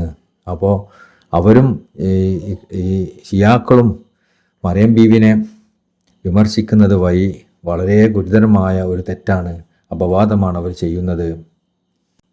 ഇനി അല്ലാഹു സുബ്ഹാനഹു വ തആല പറഞ്ഞു, വഖൗലിഹിം ഇന്നാ ഖതൽനാ മസീഹു ഈസ ഇബ്നു മറിയം റസൂലല്ലാഹ്. അവർ പറഞ്ഞല്ലോ, ഞങ്ങൾ അള്ളാഹുവിൻ്റെ റസൂലായ മറിയമിൻ്റെ മകൻ മസീഹ് ഈസയെ കൊലപ്പെടുത്തിയിരിക്കുന്നു എന്ന അവരുടെ വാക്ക്. ഇത് അവരുടെ ഭാഗത്തു നിന്നുള്ള വളരെ വലിയ സത്യനിഷേധത്തെയാണ് അറിയിക്കുന്നത്. കാരണം ഞങ്ങളത് ചെയ്തു എന്ന് അവർ അവകാശപ്പെട്ടത് അദ്ദേഹത്തെ കൊലപ്പെടുത്താൻ അവർ മതിയായ ആഗ്രഹിച്ചിരുന്നുവെന്നും അതിനായി കഠിനമായി പരിശ്രമിച്ചിരുന്നുവെന്നും വ്യക്തമാക്കുന്നു. തീർച്ചയായും അവരുടെ ആ പ്രവൃത്തി വളരെ വലിയൊരു സത്യനിഷേധമാണ് എന്നതിൽ യാതൊരു സംശയവുമില്ല. ഇവിടെ ഒരു ചോദ്യം ഉന്നയിക്കപ്പെട്ടേക്കാം. ജൂതന്മാർ ഈസാ നബി അലൈഹി ഇസ്ലാമിനെ നിഷേധിക്കുന്നവരും അദ്ദേഹത്തിൻ്റെ ബദ്ധവൈരികളും അദ്ദേഹത്തെ കൊലപ്പെടുത്താൻ ലക്ഷ്യമിട്ടവരുമായിരുന്നു. അവർ അദ്ദേഹത്തെ മന്ത്രവാദിനിയുടെ മകനായ മന്ത്രവാദി എന്നും ദുർനടപ്പുകാരിയുടെ മകനായ ദുർനടപ്പുകാരൻ എന്നുമാണ് വിളിച്ചിരുന്നത്. അങ്ങനെയെങ്കിൽ ഞങ്ങൾ അള്ളാഹുവിൻ്റെ റസൂലായ മസീഹ് ഈസയെ കൊലപ്പെടുത്തിയിരിക്കുന്നു എന്ന് അവരെങ്ങനെയാണ് പറഞ്ഞിട്ടുണ്ടാവുക? അതായത് അവരെങ്ങനെയാണ് അദ്ദേഹത്തെ അള്ളാഹുവിൻ്റെ റസൂൽ എന്ന് വിളിക്കും? അപ്പോൾ ഇവിടെ ഈസാ നബി അലൈഹി ഇസ്ലാമിനെ ഏറ്റവും മോശപ്പെട്ട രൂപത്തിലായിരുന്നു അവർ അഭിസംബോധന ചെയ്തിട്ടുണ്ടായിരുന്നത്. അങ്ങനെ ആയിരുന്നു അവരുടെ വിളിച്ചതെങ്കിൽ പിന്നെ ഖുർആനിൽ എങ്ങനെയാണ് ഈസബിനു മറിയമ റസൂലുള്ളാഹ് എന്നൊക്കെ അവർ പറഞ്ഞു എന്ന് പറയാം? അള്ളാഹുവിൻ്റെ റസൂലായ ഈസബിനു മറിയമിനെ നമ്മൾ വധിച്ചു എന്നാണ് ഖുർആനിൽ പറയുന്നത്. അപ്പോൾ അങ്ങനെ അതവരിങ്ങനെ പറയുക, അത് അവർക്ക് യോജിച്ചതല്ലല്ലോ ആ സംസാരം. ഇനി അങ്ങനെ ആണെങ്കിൽ അള്ളാഹുവിൻ്റെ റസൂലാന്നവർക്ക് ബോധ്യമുണ്ടെങ്കിൽ പിന്നെ എങ്ങനെയാണ് ഒരു വധിക്കുക? ഇതിന് രണ്ട് രീതിയിൽ മറുപടി നൽകാം. ഒന്ന്, അവരത് പറഞ്ഞത് പരിഹാസ രൂപേണയാണ്. ഫിർഔൻ മൂസാ നബി അലൈഹി ഇസ്ലാമിനെ പരിഹസിച്ചുകൊണ്ട് ഇപ്രകാരം പറഞ്ഞതുപോലെ ഒരു പരിഹാസം എന്നുള്ളവനാണ് അവർ പറഞ്ഞത്. കാരണം ഫിർഔനും അതുപോലെ പറഞ്ഞിട്ടുണ്ട്, ഇന്ന റസൂലക്കും അല്ലദീ ഉർസിലയിലേക്കും ലമജ്നൂൻ, നിങ്ങളിലേക്ക് അയക്കപ്പെട്ട ആ റസൂലുണ്ടല്ലോ അദ്ദേഹം ഒരു ഭ്രാന്തനാണ്. അപ്പോൾ അവിടെ റസൂൽ എന്നാണല്ലോ പറഞ്ഞത്, ആ വ്യക്തി എന്നല്ല, ആ റസൂൽ എന്നല്ല, ആ നിങ്ങൾ റസൂലാന്ന് പറയുന്ന ആളുണ്ടല്ലോ ഒന്ന് പരിഹസിച്ചാണ്.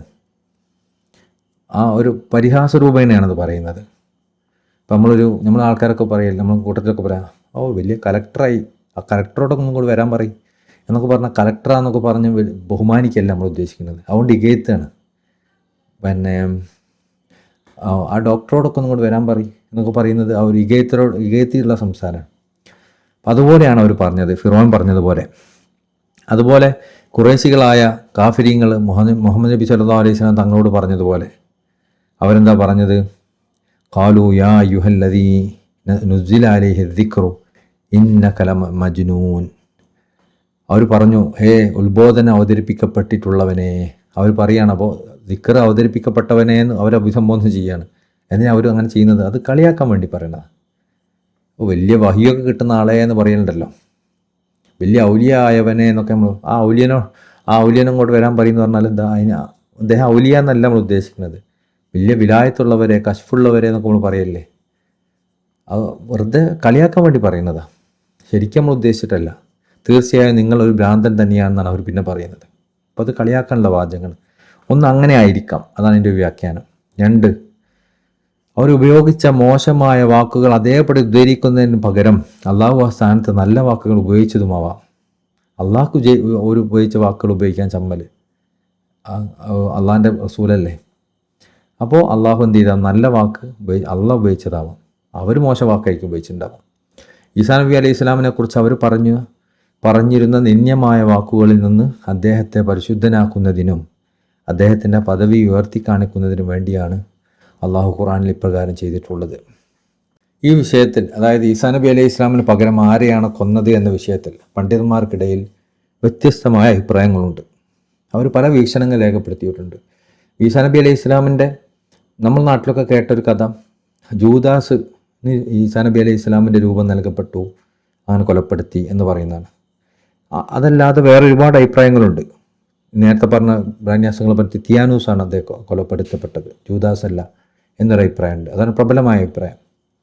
എന്നാൽ വേറെയും കുറേ അഭിപ്രായങ്ങളുണ്ട്. അഭിപ്രായങ്ങളൊക്കെ ഒന്ന് നോക്കാം. ഒന്നാമത്, ധാരാളം ഇൽമുൽ കലാമിൻ്റെ പണ്ഡിതന്മാർ പറയുന്നത് ഇപ്രകാരമാണ്. യഹൂദികൾ ഈസാ നബി അലൈഹി ഇസ്ലാമിനെ കൊലപ്പെടുത്താൻ തീരുമാനിച്ചപ്പോൾ അള്ളാഹു അദ്ദേഹത്തെ ആകാശത്തേക്ക് ഉയർത്തി. അപ്പോൾ സാധാരണക്കാരായ ജനങ്ങൾക്കിടയിൽ കുഴപ്പങ്ങൾ ഉണ്ടാകുമെന്ന് യഹൂദ നേതാക്കന്മാർ ഭയപ്പെട്ടു. അതിനാൽ അവർ മറ്റൊരാളെ പിടികൂടി കൊലപ്പെടുത്തുകയും കുരിശിലേറ്റുകയും ചെയ്തു. ഒരഭിപ്രായം അതാണ്. അത് ഈസാ നബി അലൈഹി സ്വലാമിനെ കൊലപ്പെടുത്താൻ വേണ്ടി പോയപ്പോൾ ഈസാ നബീനെ അവിടെ കാണുന്നില്ല, ആകാശത്തേക്ക് പോയി. അപ്പോൾ അവരെന്ത് ചെയ്തു? ഇനിയിപ്പോൾ ഈസാ നബി കാണാതിരിക്കുമ്പോൾ ആൾക്കാർ പ്രശ്നം ഉണ്ടാക്കുമെന്ന് വിചാരിച്ച് ഈസാ നബീൻ്റെ പേരിൽ വേറൊരാളും പറഞ്ഞിട്ട് അയാളെ കൊലപ്പെടുത്തി. അപ്പം നമുക്ക് ചോദ്യം ഉണ്ടാവില്ലേ, അങ്ങനെ ഇപ്പോൾ ആ രൂപം വേറൊരാൾക്ക് കൊലപ്പെടുത്തി ആ രൂപം കാണൂല ആൾക്കാർ അങ്ങനെ. എന്നിട്ട് അത് മസീഹ് ഈസാ നബി അലൈഹി സ്വലാം ആണെന്ന് ജനങ്ങൾ തെറ്റിദ്ധരിച്ചു. എന്നാൽ അവിടെ രൂപം അറിയാത്ത എന്തുകൊണ്ടാണ്? ഈസാ നബി അലൈഹി സ്വലാം ജനങ്ങളുമായി അങ്ങനെ ഇടപഴകി ജീവിക്കുന്ന ഒരാളായിരുന്നില്ല. ഈസാ നബി അലൈഹി സ്വലാമിനെ കുറിച്ച് മുമ്പ് നമ്മൾ പറഞ്ഞിരുന്നു, ഒരു തഫ്സീറിൽ തന്നെ പറയുന്നുണ്ട്. മഹാനവറുകൾക്ക് കൂടുതലും ഒരു പകുതി മലക്കിൻ്റെ പ്രകൃതവും പകുതി മനുഷ്യൻ്റെ പ്രകൃതമായിരുന്നു എന്ന്. എപ്പോഴും മലക്കുകളേക്ക് ചേർന്ന് നിൽക്കുന്ന ഒരു സ്വഭാവം മഹാനവറുകൾക്കുണ്ടായിരുന്നു. മനുഷ്യരിലേക്ക് ചേർന്ന് നിൽക്കുന്ന സ്വഭാവമുണ്ട്, പകുതിയേ ഉള്ളൂ. അപ്പോൾ മനുഷ്യന്മാരുമായിട്ട് ഇടകലരുന്ന ഒരു രീതിയിലായിരുന്നില്ല മഹാനവറുകൾ ഉണ്ടായിരുന്നത്. അതുകൊണ്ട് മനുഷ്യന്മാർക്ക് പലപ്പോഴും രൂപം എന്താണെന്ന് അറിയ പോലും ഇല്ല. കാരണം അധികം ഇടകലരാത്തതുകൊണ്ട് ചില ആൾക്കാരൊക്കെ വീട്ടിൽ തന്നെ ഒതുങ്ങി ജീവിക്കുമ്പോൾ, ഇപ്പോൾ നമ്മൾ എപ്പോഴെങ്കിലുമൊക്കെ കടയിലൊക്കെ പോയി സാധനം വാങ്ങാൻ പോകുമ്പോൾ അവർ ചോദിക്കില്ല, എങ്ങനെ ഗൾഫിൽ നിന്ന് ചോദിക്കൂലേ? ഒരായിരിക്കും വരെ ജ്യേഷ്ഠനോ അനിയനായിട്ടാണ്, ഇവരെ കണ്ടിട്ട് കാണുന്നുണ്ടാവില്ല. അതേപോലെ ഈസാ നബി അലൈഹി സ്വലാം പിന്നെ ഈ ആരുമായി ഇടപഴകാതെ നിൽക്കുന്ന ഒരാളായിരുന്നത് കൊണ്ട് ആൾക്കാർക്ക് അധികം ഓരോ രൂപ എങ്ങനെയാണെന്ന് അറിയില്ല. കാരണം അദ്ദേഹം ജനങ്ങളുമായി അധികം ഇടപഴകാറില്ലായിരുന്നു. ഈ ഒരു വിശദീകരണത്തിലൂടെ ഇതുമായി ബന്ധപ്പെട്ട സംശയങ്ങളില്ലാതാകുന്നു. ഞങ്ങൾ അദ്ദേഹത്തെ കൊല്ലപ്പെട്ട നിലയിൽ കണ്ടിട്ടുണ്ട് എന്ന് ക്രിസ്ത്യാനികൾ അവരുടെ മുൻഗാമികളിൽ നിന്ന് ഉദ്ധരിക്കുന്നുണ്ടല്ലോ. അപ്പോൾ ക്രിസ്ത്യാനികൾക്ക് അവരുടെ റിപ്പോർട്ടുകളുണ്ട്, ഈസാ നബി അലൈഹി സ്വലാം കൊല്ലപ്പെട്ടതായി കണ്ടിട്ടുണ്ട് എന്ന് ഇവിടെ ഇപ്രകാരം ഒരു ആക്ഷേപം ഉന്നയിക്കപ്പെടാൻ പാടില്ല. കാരണം അതിനുള്ള മറുപടി ഇതാണ്: ക്രിസ്ത്യാനികളുടെ ഇത്തരം തുടർച്ചയായ റിപ്പോർട്ടുകൾ തന്നെ ചെന്നെത്തുന്നത് വളരെ കുറച്ച് പേരിലേക്കാണ്. അവർ ഈ പറയുന്ന കാര്യങ്ങളൊക്കെ കുറച്ച് പേരിലേക്ക് മാത്രം എത്തുന്ന റിപ്പോർട്ടുകളാണ്. അതിങ്ങനെ എല്ലാവർക്കും പ്രചരിച്ചതാണ്. അവരെല്ലാവരും കൂടി കളവ് പറയാൻ ഒത്തുചേർന്നു എന്നത് അസംഭവ്യമായ ഒരു കാര്യമല്ല. അപ്പോൾ അവരെല്ലാവരും കൂടി കളവ് പറഞ്ഞാണെങ്കിൽ ഒരു 5 പേരിലേക്കാണ് ഇത് എത്തുന്നതെന്ന് കരുതുക. 5 പേര് ഈസാ നബീനെ കണ്ടു എന്ന് പറയുന്നത്, ഈസാ നബീനെ കൊലപ്പെട്ടതായി കണ്ടു എന്ന് പറയുന്നത് കളവാണെങ്കിലോ, അപ്പോൾ ഇവർ മുഴുവൻ വിശ്വസിച്ച് തെറ്റാവില്ലേ? രണ്ടാമത്തെ അഭിപ്രായം. ഒന്നാമത്തെ അഭിപ്രായം എന്താണ്? അവർ കൊന്നത് ഈസാ നബി അലൈഹി സ്വലാമിന് പകരം ഒരാളെ പിടികൂടിയിട്ട് അവരെ കൊന്നതാണ് എന്നതാണ് ഒരു അഭിപ്രായം. മറ്റൊരു അഭിപ്രായം, അള്ളാഹു ഈസാ നബി അലൈഹി സ്വലാമിൻ്റെ രൂപസാദൃശ്യം മറ്റൊരാൾക്ക് ഇട്ടുകൊടുത്തു എന്നതാണ്. ഇതാണ് പ്രബലമായ അഭിപ്രായം. വേറൊരാൾക്ക് രൂപസാദൃശ്യം കൊടുത്തു. ഈ ആയത്തിലും അതിലേക്കാണ് സൂചന നൽകുന്നത്. അപ്പം അങ്ങനെ ആകുമ്പോൾ അതിലൊരുപാട് വീക്ഷണങ്ങളുണ്ട്. അതിലേകദേശം 4 വീക്ഷണങ്ങളുണ്ട്. വേറൊരാൾക്ക് രൂപസാദൃശ്യം കൊടുത്തു എന്ന് പറയുമ്പോൾ അതാരാ? രൂപസാദൃശ്യം കൊടുത്ത ആളാരാ എന്ന വിഷയത്തിൽ 4 അഭിപ്രായങ്ങളുണ്ട്. ഒന്ന്, ഈസാ നബി അലൈഹി സ്വലാം തൻ്റെ അനുചരന്മാരോടൊപ്പം ഇന്ന വീട്ടിലുണ്ട് എന്ന് യഹൂദികൾക്ക് വിവരം ലഭിച്ചപ്പോൾ അവരുടെ നേതാവായ യൂദാസ് തൻ്റെ ആളുകൾപ്പെട്ട തിത്യാനൂസ് എന്ന് വിളിക്കപ്പെടുന്ന ഒരാളോട് ഈസാ നബി അലൈഹി സ്വലാമിൻ്റെ അടുത്തേക്ക് പോയി അദ്ദേഹത്തെ കൊലപ്പെടുത്താനായി പുറത്തു കൊണ്ടുവരാൻ കൽപ്പിച്ചു. അങ്ങനെ അവൻ അകത്ത് പ്രവേശിച്ചപ്പോൾ അള്ളാഹു ഈസാ നബി അലൈഹി സ്വലാമിനെ ആ വീടിൻ്റെ മേൽക്കൂരയിലേക്ക് പുറത്തെടുക്കുകയും അദ്ദേഹത്തിൻ്റെ രൂപസാദൃശ്യം ആ മനുഷ്യന് നൽകുകയും ചെയ്തു. അവനാണ് ഈസാ നബി അലൈഹി സ്വലാം എന്ന് തെറ്റിദ്ധരിച്ച് യഹൂദികൾ അവരെ കുരിശിലേറ്റുകയും കൊലപ്പെടുത്തുകയും ചെയ്തു. ഇതാണ് നേരത്തെ നമ്മൾ പറഞ്ഞ അഭിപ്രായം. തിത്യാനൂസ് എന്ന ആളെ ഇവർ പറഞ്ഞയച്ചു, ആ ജൂദാസ് പറഞ്ഞയച്ചു. അദ്ദേഹം കടന്നപ്പോൾ ഈസാ നബി അലൈഹി സ്വലാം ആകാശത്തേക്ക് ഉയർത്തപ്പെട്ടു. തിത്യാനൂസിന് ആ രൂപം നൽകപ്പെട്ടു. തിത്യാനൂസിനെ അവർ വധിച്ചു എന്നുള്ളത്. മറ്റൊരു അഭിപ്രായം, ഈസാ നബി അലൈഹി സ്വലാമിനെ കാവൽ നിൽക്കാനായി യഹൂദികൾ ഒരാളെ ഏൽപ്പിച്ചിരുന്നു, മൂപ്പരെങ്ങോട്ടാ പോകുന്നതെന്നൊക്കെ അറിയാനൊക്കെ വേണ്ടിയിട്ട്. എന്നാൽ ഈസാ നബി അലൈഹി സ്വലാം പർവ്വതത്തിലേക്ക് കയറി പോവുകയും അവിടെ നിന്ന് ആകാശത്തേക്ക് ഉയർന്നു പോവുകയും ചെയ്തു. അള്ളാഹു അദ്ദേഹത്തിൻ്റെ രൂപസാദൃശ്യം ആ കാവൽക്കാരന് നൽകി. അപ്പോൾ അദ്ദേഹത്തെ പിന്തുടർന്ന് പോകുന്ന ഒരാളുണ്ടായിരുന്നു. ഈസാ നബി അലൈഹി സ്വലാം ഇങ്ങനെ പർവ്വതത്തിലേക്ക് കയറി ആകാശത്തേക്ക് പോയി. അപ്പോൾ പിന്തുടർന്ന് പോകുന്ന ആൾക്ക് അള്ളാഹു ഈ രൂപം നൽകുകയും ചെയ്തു. അദ്ദേഹം ഞാൻ ഈസയല്ല എന്ന് അവൻ അപേക്ഷിച്ച് അലർന്നുണ്ടായിരുന്നുവെങ്കിൽ അത് വകവെക്കാതെ അവർ അദ്ദേഹത്തെ കൊലപ്പെടുത്തി. അപ്പോൾ അദ്ദേഹത്തിൻ്റെ രൂപം മാറി, പക്ഷേ ആളുകൾക്ക് മനസ്സിലായില്ല. അവർ അദ്ദേഹത്തെ കൊലപ്പെടുത്തി. ഇപ്പോൾ രണ്ടാമത്തെ അഭിപ്രായം, ഒന്ന് തിത്യാനൂസ് എന്നുള്ളതാണ്. രണ്ടാമത്തെ ഈസാ നബീനെ കാവൽ നിന്നൊരാളുണ്ട്, അയാളാണെന്നുള്ളതാണ് രണ്ടാമത്തെ അഭിപ്രായം. മൂന്നാമത്തെ അഭിപ്രായം, യഹൂദികൾ അദ്ദേഹത്തെ പിടികൂടാൻ മുതിർന്നപ്പോൾ ഈസാ നബി അലൈഹി സ്വലാമിൻ്റെ കൂടെ 10 അനുചരന്മാരുണ്ടായിരുന്നു. അദ്ദേഹം അവരോട് ചോദിച്ചു, ഈസാ നബി അലൈഹി സ്വലാമിൻ്റെ കൂടെ ഉണ്ടായിരുന്ന 10 ആൾക്കാരോട് ഈസാ നബി അലൈഹി സ്വലാം ചോദിച്ചു, എൻ്റെ രൂപം നൽകപ്പെടുന്നത് വഴി സ്വർഗം ലഭിക്കുവാൻ നിങ്ങൾക്കാരാണ് തയ്യാറുള്ളത്? അള്ളാഹു എൻ്റെ രൂപം നിങ്ങൾക്ക് നൽകും, എന്നിട്ട് സ്വർഗം കിട്ടും. ആരാണ് നീ തയ്യാറുള്ളതെന്ന് ചോദിച്ചു. അപ്പോൾ അവരിലുള്ള ഒരാൾ പറഞ്ഞു, ഞാൻ തയ്യാറാണ്. അങ്ങനെ അള്ളാഹു ഈസാ നബിയുടെ രൂപസാദൃശ്യം അവൻ നൽകുകയും അവൻ പുറത്തു കൊണ്ടുവരക്കപ്പെട്ട് കൊല്ലപ്പെടുകയും ചെയ്തു. അള്ളാഹു ഈസാ നബി അലൈഹി ഇസ്ലാമിനെ ഉയർത്തുകയും ചെയ്തു. ഇതാണ് മറ്റൊരു അഭിപ്രായം. ബഹുമാനപ്പെട്ട ഇസ്മായിൽ ഹക്കി ബറൂസി റളിയല്ലാഹു അൻഹു തങ്ങളൊക്കെ പ്രബലമായ അഭിപ്രായം രേഖപ്പെടുത്തുന്നത് ഇതാണ്. അതായത് ഈസാ നബി അലൈഹി ഇസ്ലാം സ്വന്തം അനുചരന്മാരിൽ ഒരാളോട് പറഞ്ഞത്, നിങ്ങൾ എൻ്റെ രൂപം സ്വീകരിക്കാൻ ആരാ തയ്യാറുള്ളതെന്ന് ചോദിച്ചപ്പോൾ അതിലൊരാൾ തയ്യാറായി. അവർക്ക് ആ രൂപം കിട്ടി, അവർ വധിക്കപ്പെട്ടു, ക്രൂശിക്കപ്പെട്ടു. അതിലൂടെ അവർക്കും സ്വർഗം കിട്ടി എന്ന് പറയുന്നൊരു അഭിപ്രായം. നാലാമത്തത്, ഈസാ നബിയുടെ അനുചരന്മാരിൽ പെട്ടവനാണെന്ന് അവകാശപ്പെട്ടിരുന്ന ഒരു കപടവിശ്വാസം ഉണ്ടായിരുന്നു. അവൻ യഹൂദികളുടെ അടുത്ത് ചെന്ന് അദ്ദേഹത്തെ അവർക്ക് കാണിച്ചു കൊടുത്തു. അദ്ദേഹത്തെ പിടികൂടാൻ യഹൂദികൾക്കൊപ്പം അവൻ അകത്തേക്ക് പ്രവേശിച്ചപ്പോൾ അള്ളാഹു അദ്ദേഹത്തിന് രൂപസാദൃശ്യം അവന് നൽകി. അങ്ങനെ അവൻ കൊലപ്പെടുകയും കുരിശിലേക്ക് ഏറ്റപ്പെടുകയും ചെയ്തു. അപ്പോൾ ഇവിടെ മൊത്തം 5 അഭിപ്രായങ്ങളാണുള്ളത്. ഒന്ന്, രൂപസാദൃശ്യം നൽകിയതല്ല, വേറൊരാളെ കൊന്നാന്നുള്ള അഭിപ്രായം. 2, രൂപസാദൃശ്യം നൽകിയാന്നുള്ള അഭിപ്രായം. അതിൽ 4 അഭിപ്രായങ്ങളുണ്ട്. ഒന്നാമത്തത് അത് തിത്യാനൂസ് ആണെന്നുള്ള അഭിപ്രായം. രണ്ടാമത്തത് കാവൽക്കാരനാണെന്നുള്ള അഭിപ്രായം. മൂന്നാമത്തത് ഈസാ നബി അലൈഹി ഇസ്ലാമിൻ്റെ കൂടെ ഉണ്ടായിരുന്ന ഒരാൾക്ക് ഈസാ നബി അലൈഹി ഇസ്ലാം ആ രൂപം നൽകി അവർക്ക് സ്വർഗം കിട്ടാൻ വേണ്ടി ആ രൂപം നൽകിയതാണുള്ള അഭിപ്രായം. നാലാമത്തെ, ഈസാ നബി അലൈഹി ഇസ്ലാമിൻ്റെ കൂടെ ഉണ്ടായിരുന്ന ഒരു കപടവിശ്വാസിക്ക് അള്ളാഹു അവർക്ക് ശിക്ഷ എന്നോണം കൊടുത്തത് എന്നാണെന്നുള്ള മറ്റൊരു അഭിപ്രായം. പിന്നീട് അള്ളാഹു പറഞ്ഞു, ഫൈനല്ലദീന ഇഖ്തലഫൂ ഫീഹി ലഫീ ശക്കും മിൻഹു മാ ലഹും ബിഹി മിൻ ഇൽം ഇല്ലത്തിബാ അദ്ദൻ. തീർച്ചയായും അദ്ദേഹത്തിൻ്റെ കാര്യത്തിൽ അഭിപ്രായ വ്യത്യാസമുള്ളവർ അതിനെക്കുറിച്ച് കടുത്ത സംശയത്തിൽ തന്നെയാണ്. ഊഹങ്ങളെ പിന്തുടരുന്നതല്ലാതെ അവർക്ക് അതിനെക്കുറിച്ച് യാതൊന്നും അറിവില്ല. ഇത് 2 കാര്യങ്ങൾ ചർച്ച ചെയ്യാനുണ്ട്. ഒന്നാമത്തെ കാര്യം, അദ്ദേഹത്തിൻ്റെ കാര്യത്തിൽ അഭിപ്രായ വ്യത്യാസമുള്ളവർ എന്ന വചനത്തിൻ്റെ വിഷയത്തിൽ 2 അഭിപ്രായങ്ങളുണ്ട്. അപ്പോൾ ഇന്നല്ലദീന ഇഖ്തലഫൂ, അദ്ദേഹത്തിൻ്റെ കാര്യത്തിൽ അഭിപ്രായ വ്യത്യാസം ഉണ്ട് എന്ന് പറഞ്ഞാൽ 2 അഭിപ്രായം ഉണ്ടായില്ല. ഒന്ന്, ആ അഭിപ്രായ വ്യത്യാസം ഉണ്ടായ ആൾക്കാർ ക്രിസ്ത്യാനികളാണെന്നുള്ളതാണ് അഭിപ്രായം. രണ്ടാമത്തത്, ആ അഭിപ്രായ വ്യത്യാസം ഉണ്ടായ ആൾക്കാർ, അതായത് ഈസാ നബി അലൈഹി സ്വലാം മരണപ്പെടുന്നതുമായിട്ട് ബന്ധപ്പെട്ട അഭിപ്രായ വ്യത്യാസം ഉള്ളവർ ഒന്ന് ക്രിസ്ത്യാനികളാണെന്നൊരു അഭിപ്രായമുണ്ട്, 2 ജൂതന്മാരാണെന്ന് മറ്റൊരു അഭിപ്രായമുണ്ട്. അവർ, അതായത് ഒന്നാമത്തെ അഭിപ്രായം, അവർ അഭിപ്രായ വ്യത്യാസമുള്ളവർ ക്രിസ്ത്യാനികളാണ് എന്നാണ്. കാരണം യഹൂദികൾ അദ്ദേഹത്തിനെ കൊലപ്പെടുത്തി എന്ന കാര്യത്തിൽ അവരെല്ലാവരും യോജിച്ചവരാണ്. യഹൂദികൾ അപ്പോൾ അവരുടെ വീക്ഷണപ്രകാരം പറയുന്നത് എന്താ, ജൂതന്മാർ കള്ളം പറയുകയാണെങ്കിൽ പോലും കൊലപ്പെടുത്തി എന്നവർ പറയുന്നുണ്ട്. അവരെല്ലാവരും യോജിച്ചവരാണ്. അപ്പോൾ ക്രിസ്ത്യാനികൾക്കാണ് എങ്ങനെയാണ് കൊലപ്പെടുത്തുന്നത് എന്നുള്ള വിഷയത്തിൽ അഭിപ്രായ വ്യത്യാസം ഉണ്ടായത്. എങ്കിലും ക്രിസ്ത്യാനികളുടെ പ്രധാന വിഭാഗം 3 എണ്ണമാണ്. നെസ്റ്റോറിയന്മാർ, മെൽക്കൈറ്റുകൾ, ജാക്കോബൈറ്റുകൾ. 3 വിഭാഗം ആ കാലത്തെ പ്രധാനപ്പെട്ട ക്രിസ്ത്യാനികൾ. ഇതിൽ നെസ്റ്റോറിയന്മാർ വാദിക്കുന്നത് മസീഹ് കുരിശിലേറ്റപ്പെട്ടത് അദ്ദേഹത്തിൻ്റെ മാനുഷിക പ്രകൃതിയുടെ ഭാഗത്ത് നിന്നാണ്, അല്ലാതെ ദൈവിക പ്രകൃതിയുടെ ഭാഗത്ത് നിന്നല്ല എന്നാണ്. അവരുടെ വീക്ഷണപ്രകാരം ശരീരം മാത്രമേ ക്രൂശിലേറ്റപ്പെട്ടിട്ടുള്ളൂ, ആത്മാവ് ക്രൂശിലേറ്റപ്പെട്ടിട്ടില്ല എന്നാണ്. മിക്ക തത്വചിന്തകന്മാരും ഇതിനോട് സാമ്യമുള്ള ഒരു അഭിപ്രായമാണ് പ്രകടിപ്പിക്കുന്നത്. അവർ പറയുന്നത് ഇപ്രകാരമാണ്: മനുഷ്യൻ എന്നത് ഈ കാണുന്ന ഭൗതിക ശരീരം മാത്രമല്ല എന്ന് സ്ഥിരീകരിക്കപ്പെട്ടിട്ടുണ്ട്. മറിച്ച് ഈ ശരീരത്തിൽ പ്രവഹിക്കുന്ന ശ്രേഷ്ഠമായൊരു അദൃശ്യ വസ്തുവാണത്. എങ്കിലും സ്വയം പര്യാപ്തമായ ഒരു ആത്മീയ സത്തയാണത്.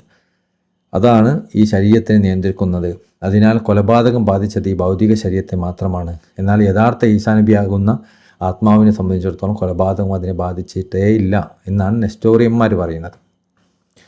അപ്പോൾ നമുക്ക് ചോദ്യം ഉണ്ടാവും, ഇവിടെ എല്ലാ മനുഷ്യരുടെ അവസ്ഥ തന്നെയല്ലേ? എല്ലാവരുടെ മനുഷ്യൻ്റെ മുകളിലും ഒരു ആത്മാവും ശരീരവും ഉണ്ടാവുമല്ലോ. ഒരു വധിക്കപ്പെട്ട ശരീരമല്ല വധിക്കപ്പെടുന്നുള്ളൂ എന്ന് നമ്മൾ ചോദിക്കുമല്ലോ. പിന്നെ ഈസാ നബി അലൈഹി സ്വലാമിന് മാത്രം ഇതിൽ പ്രത്യേകമായി എടുത്തു പറയാൻ എന്താ കാരണം? അപ്പോൾ അതിൻ്റെ കാരണം എന്താ? കാരണം ഇതിനുള്ള മറുപടി ഇതാണ്: അദ്ദേഹത്തിൻ്റെ ആത്മാവ് അതിപരിശുദ്ധവും ഉന്നതവും ആകാശലോകവുമായി ബന്ധമുള്ളതും ദൈവിക പ്രകാശത്താൽ അങ്ങേയറ്റം പ്രശോഭിതവും മലക്കുകളുടെ ആത്മാക്കളോട് വല്ലാതെ സാമീപ്യമുള്ളതുമായിരുന്നു. അതായത് മാനവകളുടെ ഈസാ നബി അലൈഹി സ്വലാമിൻ്റെ ആത്മാവ് അത്രയും ഉയർന്നതുകൊണ്ട് ശരീരത്തിൻ്റെ ഭാഗം വളരെ കുറവേ ഉണ്ടായിരുന്നുള്ളൂ.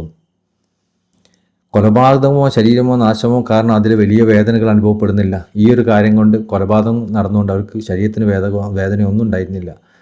തുടർന്ന് ശരീരത്തിൻ്റെ അന്ധകാരത്തിൽ നിന്ന് വേർപ്പെടുന്നതിലൂടെ അത് ആകാശലോകത്തെ വിശാലതയിലേക്കും മഹത്വത്തിൻ്റെ ലോകത്തെ പ്രകാശങ്ങളിലേക്കും മോചിതനാകുന്നു. അങ്ങനെ അവിടെ അതിൻ്റെ ആനന്ദവും ശോഭയും സന്തോഷവും വർദ്ധിക്കുന്നു എന്നാണ് ഈ ക്രിസ്ത്യാനി വിഭാഗങ്ങളുടെ വിശ്വാസം. ഈ ഒരു അവസ്ഥ എല്ലാ മനുഷ്യർക്കും ലഭിക്കുന്ന ഒന്നല്ല എന്ന് വ്യക്തമാണല്ലോ. ആദം നബി അലൈഹി ഇസ്ലാമിൻ്റെ സൃഷ്ടിപ്പിൻ്റെ തുടക്കം മുതൽ അന്ത്യനാൾ വരെയുള്ള കാലഘട്ടത്തിൽ വളരെ കുറഞ്ഞ വ്യക്തികൾക്കല്ലാതെ ഈ ഒരു പദവി ലഭിച്ചിട്ടില്ല. ഈസാ നബിയെ അലൈഹി ഇസ്ലാം ഈ അവസ്ഥയുമായി ബന്ധപ്പെടുത്തി പ്രത്യേകമായി എടുത്തു പറയുന്നതിൻ്റെ പ്രയോജനം ഇതുതന്നെയാണ്. ഇനി രണ്ടാമത്തെ വിഭാഗത്തിൽ മെൽക്കൈറ്റുകൾ പറയുന്നതാണ്. വധിക്കപ്പെടലും കുരിശിൽ തറക്കപ്പെടലും ഭൗതികമായ അർത്ഥത്തിലല്ല സംഭവിച്ചത്. ഇന്ദ്രിയാനുഭവങ്ങളിലൂടെ ബോധതലത്തിലൂടെയും അത് ലാഹൂത്തിലേക്ക് ഉയരുകയായിരുന്നു. അപ്പോൾ ഈസാ നബി അലൈഹി സ്വലാമിനെ വധിക്കപ്പെട്ടു എന്ന് പറഞ്ഞാൽ ഇന്ദ്രിയങ്ങളുടെ തലത്തിലല്ല, ഭൗതികമായിട്ടല്ല, ആന്തരികമായിട്ട് സംഭവിച്ചു എന്നാണ് ആ ഒരു വിശ്വാസം. മറ്റൊരു പറഞ്ഞത് ഭൗതികമായിട്ട് സംഭവിച്ചിട്ടുള്ളൂ, ആന്തരികമായി ഒന്നും സംഭവിച്ചില്ല. ഇവർ പറഞ്ഞത് ആന്തരികമായിട്ടാണ് സംഭവിച്ചത്, ഭൗതികമായിട്ടൊന്നും സംഭവിച്ചിട്ടില്ല എന്ന്. ഈ യാക്കൂബിയ വിഭാഗം പറയുന്നത് 2 സത്തകളിൽ നിന്നും ഉത്ഭവിച്ച ഒരു സത്തയായ മസീഹിൻ്റെ മേലാണ് കൊലപാതകവും കുരിശിലേറ്റവും സംഭവിച്ചതെന്നാണ്. ഈ രണ്ടിൻ്റെ ഭൗതികവും ആത്മീയവുമായ എല്ലാം ഒത്തുചേർന്ന ഒന്നുണ്ടാവും. ആ സത്തക്കാണ് കുരിശിലേറ്റം സംഭവിച്ചത്, അല്ലാതെ മറ്റു രണ്ടിനുമല്ല എന്നാണ് അവരുടെ വീക്ഷണം. ഇതാണ് ഈ വിഷയത്തിൽ ക്രിസ്ത്യാനികൾക്കിടയിലുള്ള വിവിധ ചിന്താധാരയുടെ വിശദീകരണം. തീർച്ചയായും അദ്ദേഹത്തിൻ്റെ കാര്യം അഭിപ്രായ വ്യത്യാസമുള്ളവർ അതിനെക്കുറിച്ച് കടുത്ത സംശയത്തിൽ തന്നെയാണ് എന്ന അള്ളാഹുവിൻ്റെ വചനം കൊണ്ട് ഉദ്ദേശിക്കുന്നത് ഇത് തന്നെയാണ്. ക്രിസ്ത്യാനികൾക്ക് ഇടയിൽ അഭിപ്രായ വ്യത്യാസം ഉണ്ടായിരുന്നു എന്നാണ് ഒരു അഭിപ്രായം. ഇനി രണ്ടാമത്തെ അഭിപ്രായം, ഇതാണ് വലിയ മുഫസ്സിരീങ്ങളൊക്കെ സ്വീകരിച്ച അഭിപ്രായം. അതെന്താണ്? അഭിപ്രായ വ്യത്യാസമുള്ളവർ എന്നതുകൊണ്ട് ഉദ്ദേശിക്കുന്നത് യഹൂദികൾ തന്നെയാണ്, ജൂതന്മാർ തന്നെയാണ്. കാരണം അവർ കൊന്നു എന്നുള്ള വിഷയത്തിൽ ഉറപ്പായി കളവ് പറഞ്ഞിരുന്നെങ്കിലും അവരിടയിൽ ആ കൊന്നത് എങ്ങനെയാണെന്നുള്ള വിഷയത്തിലൊക്കെ ഒരു അഭിപ്രായ വ്യത്യാസം, കൊന്നിട്ടുണ്ടോ ഇല്ലേ എന്നൊക്കെ സംശയമാണ്. ഒരു കളവ് പറയുന്നതിൽ ഒരു ഐക്യപ്പെട്ടിട്ടുള്ളൂ. ഇത് 2 വീക്ഷണങ്ങളുണ്ട്. ഒന്നാമത്തെ വീക്ഷണം, ഈസാ നബിയോട് രൂപസാദൃശ്യം നൽകപ്പെട്ട ആ വ്യക്തിയെ അവർ കൊലപ്പെടുത്തിയപ്പോൾ ആ സാദൃശ്യം അവൻ്റെ മുഖത്ത് മാത്രമാണ് നൽകപ്പെട്ടിരുന്നത്. ഈസാ നബി അലൈഹി സ്വലാമിൻ്റെ ശരീരത്തിൻ്റെ സാദൃശ്യം അവന് നൽകപ്പെട്ടിരുന്നില്ല.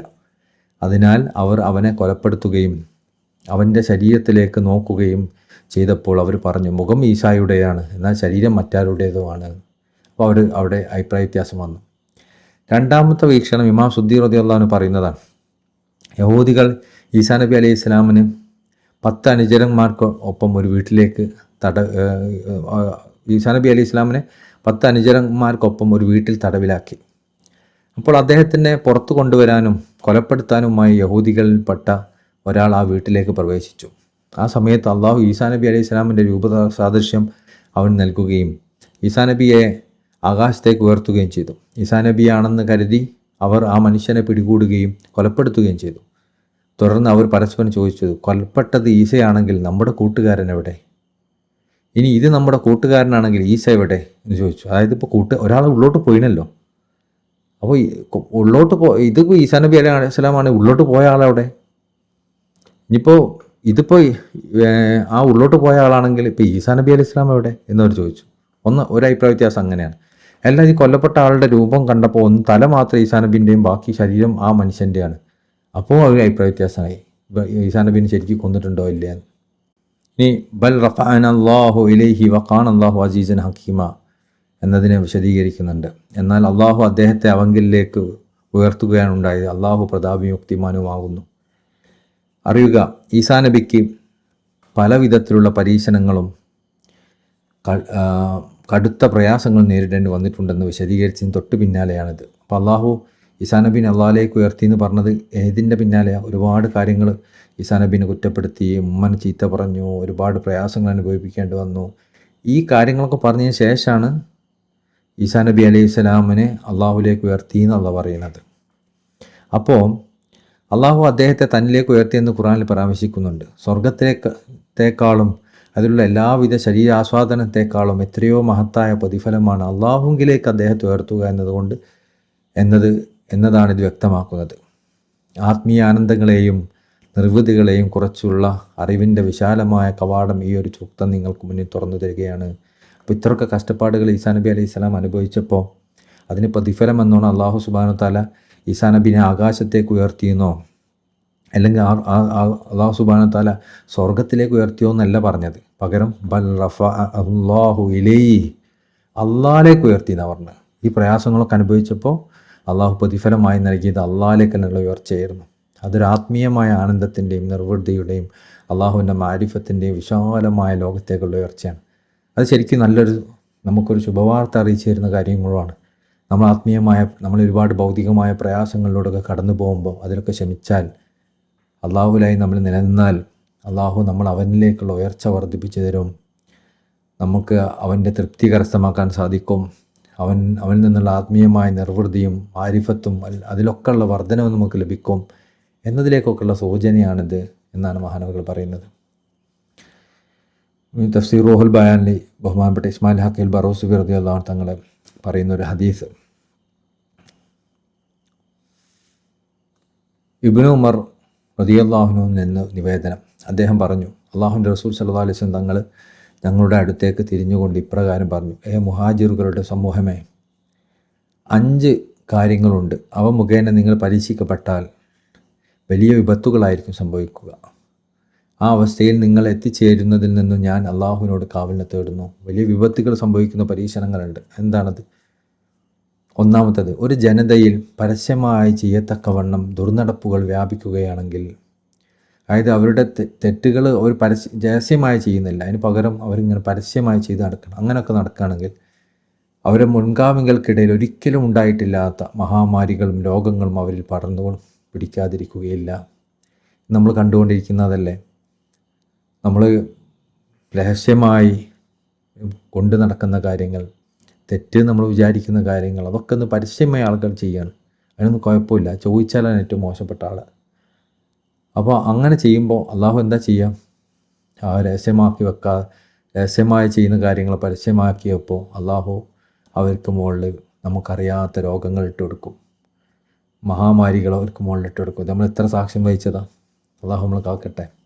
രണ്ടാമത്തത്, അളവിലും തൂക്കത്തിലും അവർ കുറവ് വരുത്തുകയാണെങ്കിൽ, അതായത് നമ്മൾ ബിസിനസ്സൊക്കെ ചെയ്യുന്ന സമയത്ത് ഏറ്റവും പ്രധാനമായ കാര്യം ചെയ്യേണ്ടത് നമ്മൾ നല്ല അളവിലും തൂക്കത്തിലൊക്കെ കൃത്യത പാലിക്കണം.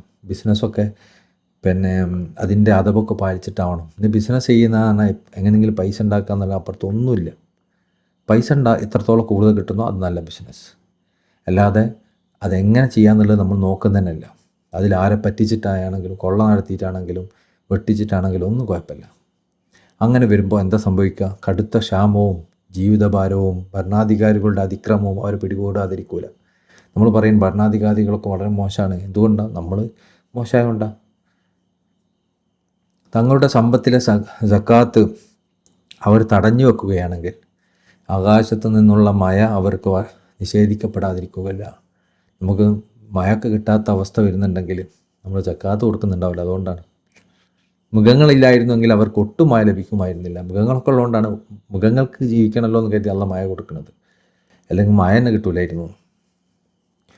അള്ളാഹുവുമായും അവൻ്റെ റസൂലുമായി കരാർ അവർ ലംഘിക്കുകയാണെങ്കിൽ അവർക്ക് അന്യമായ ശത്രുക്കളെ അള്ളാഹു അവരുടെ മേൽ അധികാരപ്പെടുത്താതിരിക്കുകയില്ല.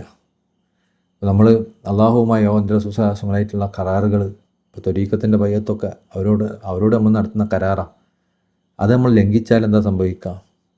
അള്ളാഹിൻ്റെ ശത്രുക്കളെ മുകളിൽ നമ്മൾ ഭരമേൽപ്പിക്കും, അധികാരപ്പെടുത്തും. അള്ളാഹിൻ്റെ ശത്രുക്കൾക്ക് നമ്മൾ എന്തും ചെയ്യാൻ പറ്റുന്ന രൂപത്തിലേക്കാണ് നമ്മളായി മാറും. അങ്ങനെ തങ്ങളുടെ കൈവശമുള്ള സമ്പത്തിൽ ചിലത് ആ ശത്രുക്കൾ പിടിച്ചെടുക്കുകയും ചെയ്യും. നമുക്ക് സാമ്പത്തികമായി നമുക്ക് നഷ്ടം വരും.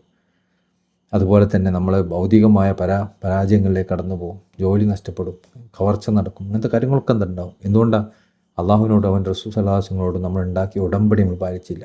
കാരണം കൊണ്ട് അവരുടെ ഭരണാധികാരികൾ അള്ളാഹുവിൻ്റെ ഗ്രന്ഥമനുസരിച്ച് ഭരണം നടത്താതിരിക്കുകയും അള്ളാഹു അവതരിപ്പിച്ചതിലെ നന്മകൾ തിരഞ്ഞെടുക്കാതിരിക്കുകയും ചെയ്താൽ അള്ളാഹു അവർക്കിടയിൽ തന്നെ പരസ്പരം പോരാട്ടങ്ങളും ശത്രുതയും ഉണ്ടാക്കാതിരിക്കുകയില്ല. നമ്മൾ കാണുന്നത് അറബി ലോകത്തൊക്കെ പരസ്പരം രാജ്യങ്ങൾ അങ്ങോട്ടും ഇങ്ങോട്ടും, മുസ്ലിം രാജ്യങ്ങൾ അങ്ങോട്ടും ഇങ്ങോട്ടും യുദ്ധം ചെയ്യുന്നത് കാണുന്നു. എന്താണ് അവരുടെ യുദ്ധത്തിൻ്റെ പ്രധാനമായ കാരണം? ഈ കാരണം തന്നെയാണ്. ഭരണാധികാരികൾ അള്ളാഹുവിൻ്റെ ഇസ്ലാമിക രാജ്യമാണെങ്കിൽ അവിടെ നിയമം പരിശുദ്ധമായ ഖുർആൻ സുന്നത്തും അനുസരിച്ചായിരിക്കണം. അതൊന്നും അവർ തിരഞ്ഞെടുക്കാൻ തയ്യാറല്ല. അങ്ങനെ വരുന്ന സമയത്ത് അവർക്കിടയിൽ അള്ളാഹു പോരാട്ടങ്ങളും ശത്രുതയും കൊടുക്കും. അങ്ങനെ അവർക്ക് തല്ലിപ്പിരിയേണ്ട അവസ്ഥ വരും.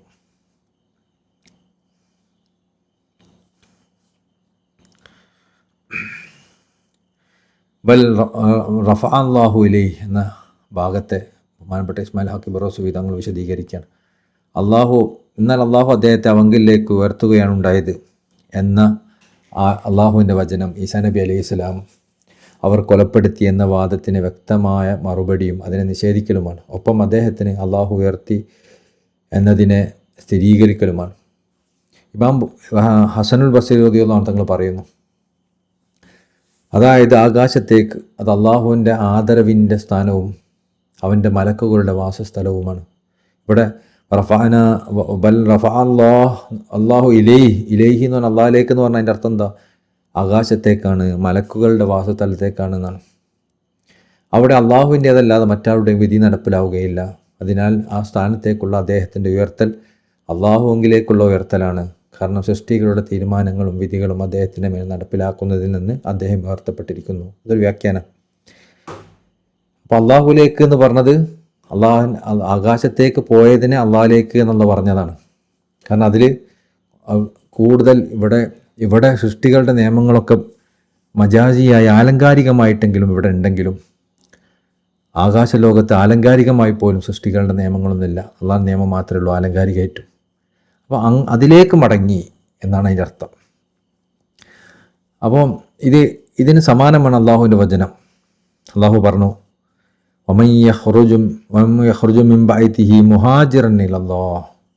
ആരെങ്കിലും തൻ്റെ വീട്ടിൽ നിന്ന് ഇറങ്ങി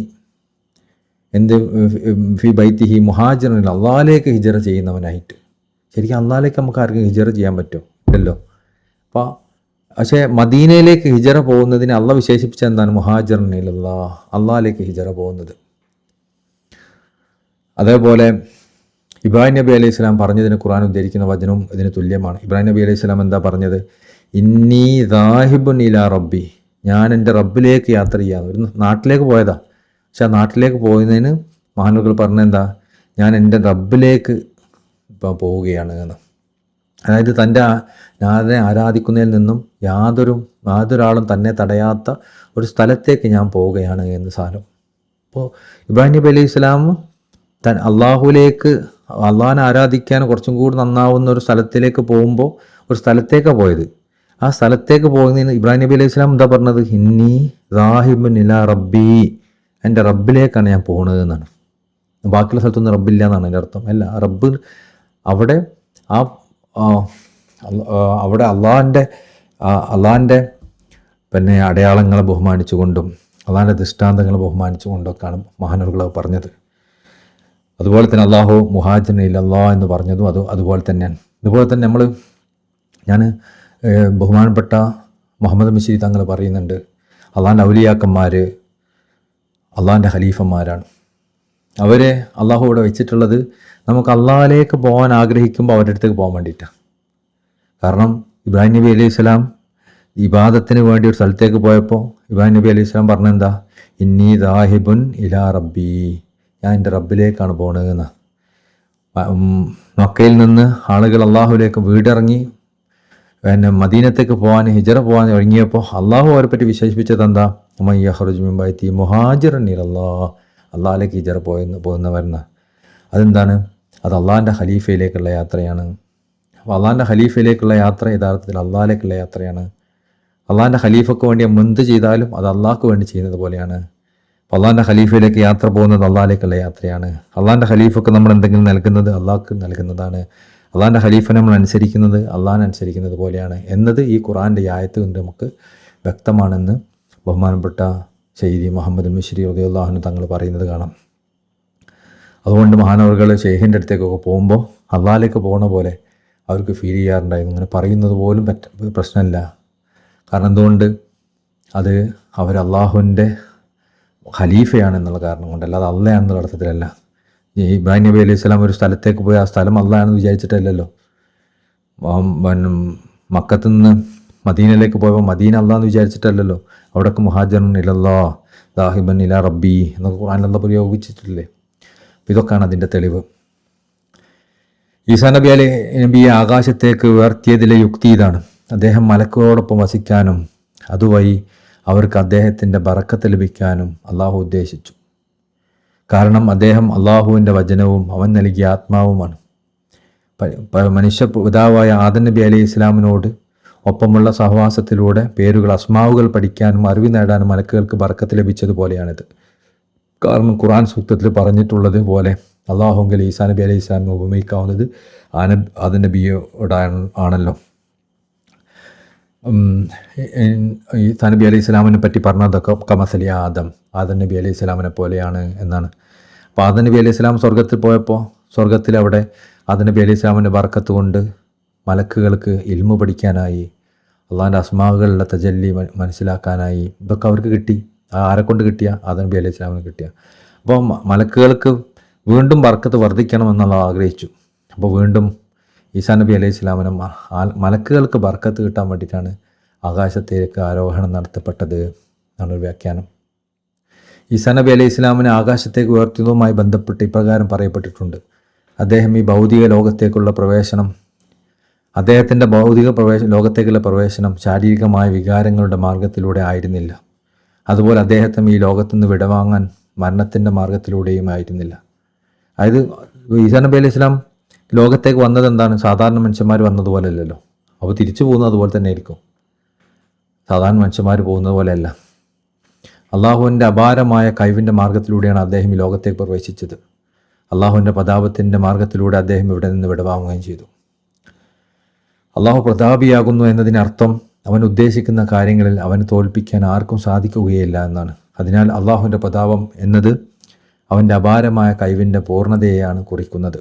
ഈസാ നബി അലൈഹി ഇസ്ലാം ആകാശങ്ങളിലേക്ക് ഉയർത്തുക എന്നത് ഈസാ നബി അലൈഹി ഇസ്ലാമിനെ ആകാശങ്ങളിലേക്ക് ഉയർത്തുക എന്നത് മനുഷ്യരുടെ കഴിവിനെ സംബന്ധിച്ചിടത്തോളം അസാധ്യമായ കാര്യമാണെങ്കിലും അള്ളാഹുവിനെ കഴിവിനെ സംബന്ധിച്ചിടത്തോളം അത് വളരെ എളുപ്പമായ കാര്യമാണ്.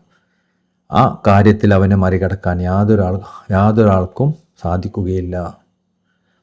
അവൻ യുക്തിമാനാകുന്നു എന്നതിനർത്ഥം തൻ്റെ എല്ലാ പ്രവർത്തനങ്ങളിലും അവൻ അങ്ങേയറ്റം യുക്തിമാനാണ് എന്നാണ്. അതിനാൽ ഈസാ നബി അലൈഹി സ്വലാമിൻ്റെ കാര്യത്തിലുള്ള അള്ളാഹുവിൻ്റെ തീരുമാനങ്ങളും ആസൂത്രണങ്ങളും പ്രധാനമായും ഈ യുക്തിയിൽ തന്നെ ഉൾപ്പെടുന്നു. അള്ളാഹു ഈസാ നബി അലൈഹി ഇസ്ലാമിനെ ആകാശത്തേക്ക് ഉയർത്തിയപ്പോൾ അദ്ദേഹത്തിന് ചിറകുകൾ നൽകുകയും പ്രകാശത്തിൻ്റെ വസ്ത്രം അണിയിക്കുകയും ചെയ്തു. ഭക്ഷണത്തോടും പാനീയങ്ങളോടുമുള്ള ആഗ്രഹങ്ങളിൽ നിന്ന് അദ്ദേഹത്തിനെ പൂർണ്ണമായും മുക്തനാക്കി. അങ്ങനെ അദ്ദേഹം മലക്കുകളോടൊപ്പം പറക്കുകയും അള്ളാഹുവിൻ്റെ സിംഹാസനത്തിന് ചുറ്റും അവരോടൊപ്പം ആയിത്തീരുകയും ചെയ്തു. ചുരുക്കത്തിൽ അദ്ദേഹം ഒരേ സമയം മനുഷ്യൻ്റെ പ്രകൃതവും മലക്കിൻ്റെ പ്രകൃതവും ഒരുമിച്ച് കൂട്ടുകയും ആകാശവാസിയും ഭൂമിവാസിയും ആവുകയും ചെയ്തു. രണ്ടും ഒരുമിച്ച് കൂട്ടിയ ആളായി മാറി. വഹബുബിനും മുനബ്ബിഹ് റളിയല്ലാഹു അൻഹു പറയുന്നു, 30-ാമത്തെ വയസ്സിലാണ് ഈസാ നബി അലൈഹി സ്വലാമിനെ നബിയായി നിയോഗിക്കപ്പെട്ടത്. ഈസാ നബിക്ക് നുബുവത്ത് കിട്ടിയത് 30-ാമത്തെ വയസ്സിലാണ്.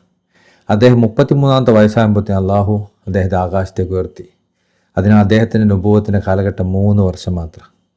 3 വർഷം അദ്ദേഹം നബിയായി നിന്നിട്ടുള്ളൂ ഈ ലോകത്ത്. 30 വയസ്സ് മുതൽ 33 വയസ്സ് വരെ. 30 വയസ്സാകുമ്പോൾ നുബുവത്ത് കിട്ടി, 33 വയസ്സാകുമ്പോൾ ആകാശത്തേക്ക് പോയി. ഇവിടെ ഇപ്രകാരം ചോദ്യം ഉന്നയിക്കപ്പെട്ടേക്കാം: ഈസാ നബി അലൈഹി ഇസ്ലാമിനെ ആകാശത്തേക്ക് ഉയർത്തിയതിന് ശേഷം അള്ളാഹു എന്തുകൊണ്ടാണ് അദ്ദേഹത്തെ ഈ ഭൗതിക ലോകത്തേക്ക് ഉടനെ തിരികെ കൊണ്ടുവരാതിരുന്നത്? ആകാശത്തേക്ക് ഉയർത്തി ആ പരിപാടി കഴിഞ്ഞാൽ ഇനി കുറച്ച് കഴിഞ്ഞ് തിരിച്ചെന്നെ കൊണ്ടുവരായിരുന്നില്ലേ? എന്തുകൊണ്ടാണ് അങ്ങനെ ചെയ്യാതിരുന്നത്? അതിനുള്ള മറുപടി ഇപ്രകാരമാണ്: അന്ത്യനാളിൻ്റെ വ്യക്തമായ ഒരു അടയാളമാകുന്നതിനും പൊതുവായ വിലായത്തുൽ ആമ്മയുടെ ഖത്മാകുന്നതിനു വേണ്ടിയാണ് അദ്ദേഹത്തിൻ്റെ തിരിച്ചുവരവിനെ അള്ളാഹു വൈകിപ്പിച്ചത്. നിങ്ങൾക്ക് ഓർമ്മയില്ലേ? ഇന്നലെ നമ്മൾ ഇതിനെ ചർച്ച ചെയ്തിരുന്നു. വിലായത്തിന് ഒരു ആമായ വിലായത്തുണ്ട്, ഖാസായ വിലായത്തുണ്ട്. വിലായത്തിന് ഒരു ലാഹിറായ വിലായത്തുണ്ട്, ബാത്തിനായ വിലായത്തുണ്ട്. ആ ബാത്തിനായ വിലായത്തിന് ഒരു ആമായ വിലായത്തുണ്ട്, ഒരു ഖാസായ വിലായത്തുണ്ട്. ലാഹിറായ വിലായത്തിനെ ഹത്തമ് ചെയ്യുന്ന ആൾ ബഹുമാനപ്പെട്ട മഹദി റളിയല്ലാഹു അൻഹു ആണ്. ബാത്തിനായ വിലായത്തിലെ ആമായ വിലായത്തിനെ ഖത്മ് ചെയ്യുന്ന ആൾ ഈസാ നബി അലൈഹി ഇസ്ലാമാണ്. അപ്പോൾ അത് പറയുന്നത് നമ്മളെ തിജാനികളുടെ അധ്യാപനമല്ല. ഇത് ഇപ്പോൾ ഇസ്മായിൽ ഹക്ക് ബറൂസവി തങ്ങൾ എഴുതിയതാണ്. തിജാനി തങ്ങളൊക്കെ ജനിക്കുന്നതിന് മുമ്പ് ജീവിച്ച മഹാനാണ്. അപ്പോൾ മഹാനുകൾ പറയുന്നത് നോക്കൂ: പൊതുവായ വിലായത്ത്, അതായത് ബാത്തിനിയായ വിലായത്തിൻ്റെ ആമായ പൊതുവായ വിലായത്ത് മുദ്രണം ചെയ്യുന്ന, അതിനെ ഖത്മ് ചെയ്യാനാണ് മഹാനുകൾ തിരിച്ചു വരിക. അതെന്തെല്ലാം മൊത്തത്തിലുള്ള ഖത്മിൽ വിലായത്തുൽ മുഹമ്മദിയ എന്ന് പറഞ്ഞ സ്ഥാനമല്ല, അത് ഖാസായൊരു വിലായത്തിൻ്റെ മുദ്രയാണ്. ഇത് പൊതുവായ വിലായത്താണ്. അപ്പോൾ അതിനെ മുദ്രണം ചെയ്യാനും ഖത്മ് ചെയ്യാനാണ് ഒരു വരുന്നത്. കാരണം അദ്ദേഹത്തിന് ശേഷം മുഹമ്മദിയ വൃത്തം അവസാനിപ്പിക്കുന്ന മറ്റൊരു വലിയില്ല. അദ്ദേഹത്തിന് ശേഷം പിന്നൊരു വലിയ വരില്ല. ഒരു മുർസലായ ഈസാ നബി മഹദി അലൈഹി ഇസ്ലാമിന് ശേഷം തസറുഫത്ത് നടത്തുന്ന ഒരു വലിയ ഉണ്ടാവില്ല. ഈസാ നബി അലൈഹി ഇസ്ലാമിന് ശേഷം ഒരു വലിയ ഉണ്ടാവില്ല. എന്നാൽ സയ്യിദ്ന ഷെയ്ഖ് അഹമ്മദ് തിജാനി തങ്ങൾക്ക് ശേഷം വലിയ ഔലിയാക്കന്മാരൊക്കെ ഉണ്ടാവും. പക്ഷേ സയ്യിദ്ന ഷെയ്ഖ് റളിയല്ലാഹു തങ്ങൾ ഖത്മ എന്ന് പറഞ്ഞതിൻ്റെ അർത്ഥം എന്താ? സയ്യിദ്ന ഷെയ്ഖ് റളിയല്ലാഹു തങ്ങളുടെ മുമ്പോ ശേഷമോ മഹാനവുകളോളം ആ വിലായത്തിനെ പ്രകടമാക്കിയ, നുബുവത്തിൻ്റെ വിറാസത്ത് പ്രകടമാക്കിയ, വിലായത്തിൻ്റെ പ്രകാശങ്ങൾ പ്രകടമാക്കിയ ഒരു മനുഷ്യനുണ്ടാവില്ല എന്നാണ്. എന്നാൽ ഈസാ നബി അലൈഹി ഇസ്ലാമിന് ശേഷം ഒരു വലിയ ഉണ്ടാവില്ല. മുഹമ്മദിയ ശരീഅത്തിലായിരിക്കും അദ്ദേഹം ഉണ്ടാവുക. യഹൂദികളും ക്രിസ്ത്യാനികളും അദ്ദേഹത്തിൽ വിശ്വസിക്കുന്നതാണ്. കൂടാതെ ഈ ഉമ്മത്തിൽ നുബുവത്തിൻ്റെ ഈ ഉടമ്പടിയെ അല്ലാഹു തആല അദ്ദേഹത്തിൻ്റെ മുഖേന പുതുക്കുകയും ചെയ്യും. പരിശുദ്ധമായ ഖുർആനിൽ പറയുന്നുണ്ട്, നബിമാരുടെ അടുത്ത് നിന്നൊക്കെ അള്ളാഹു ഒരു ഉടമ്പടി എടുത്തിട്ടുണ്ട്. എന്താണ് ഉടമ്പടി?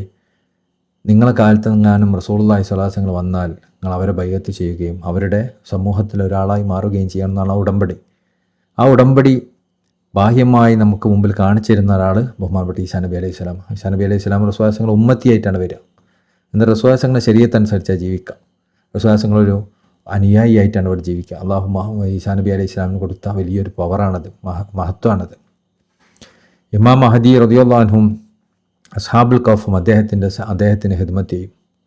അദ്ദേഹം വിവാഹം കഴിക്കുകയും അദ്ദേഹത്തിൻ്റെ സന്താനങ്ങൾ ജനിക്കുകയും ചെയ്യും. അദ്ദേഹം മുമ്പ് വിവാഹം കഴിക്കാൻ ഉള്ളൊരവസ്ഥയിലായിരുന്നില്ല. മലക്കിയായ പ്രകൃതിയായിരുന്നു കൂടുതലുണ്ടായിരുന്നത്. അതുകൊണ്ട് വിവാഹം കഴിച്ചിട്ടില്ല. അദ്ദേഹത്തിന് അതുകൊണ്ട് മക്കളുമില്ല.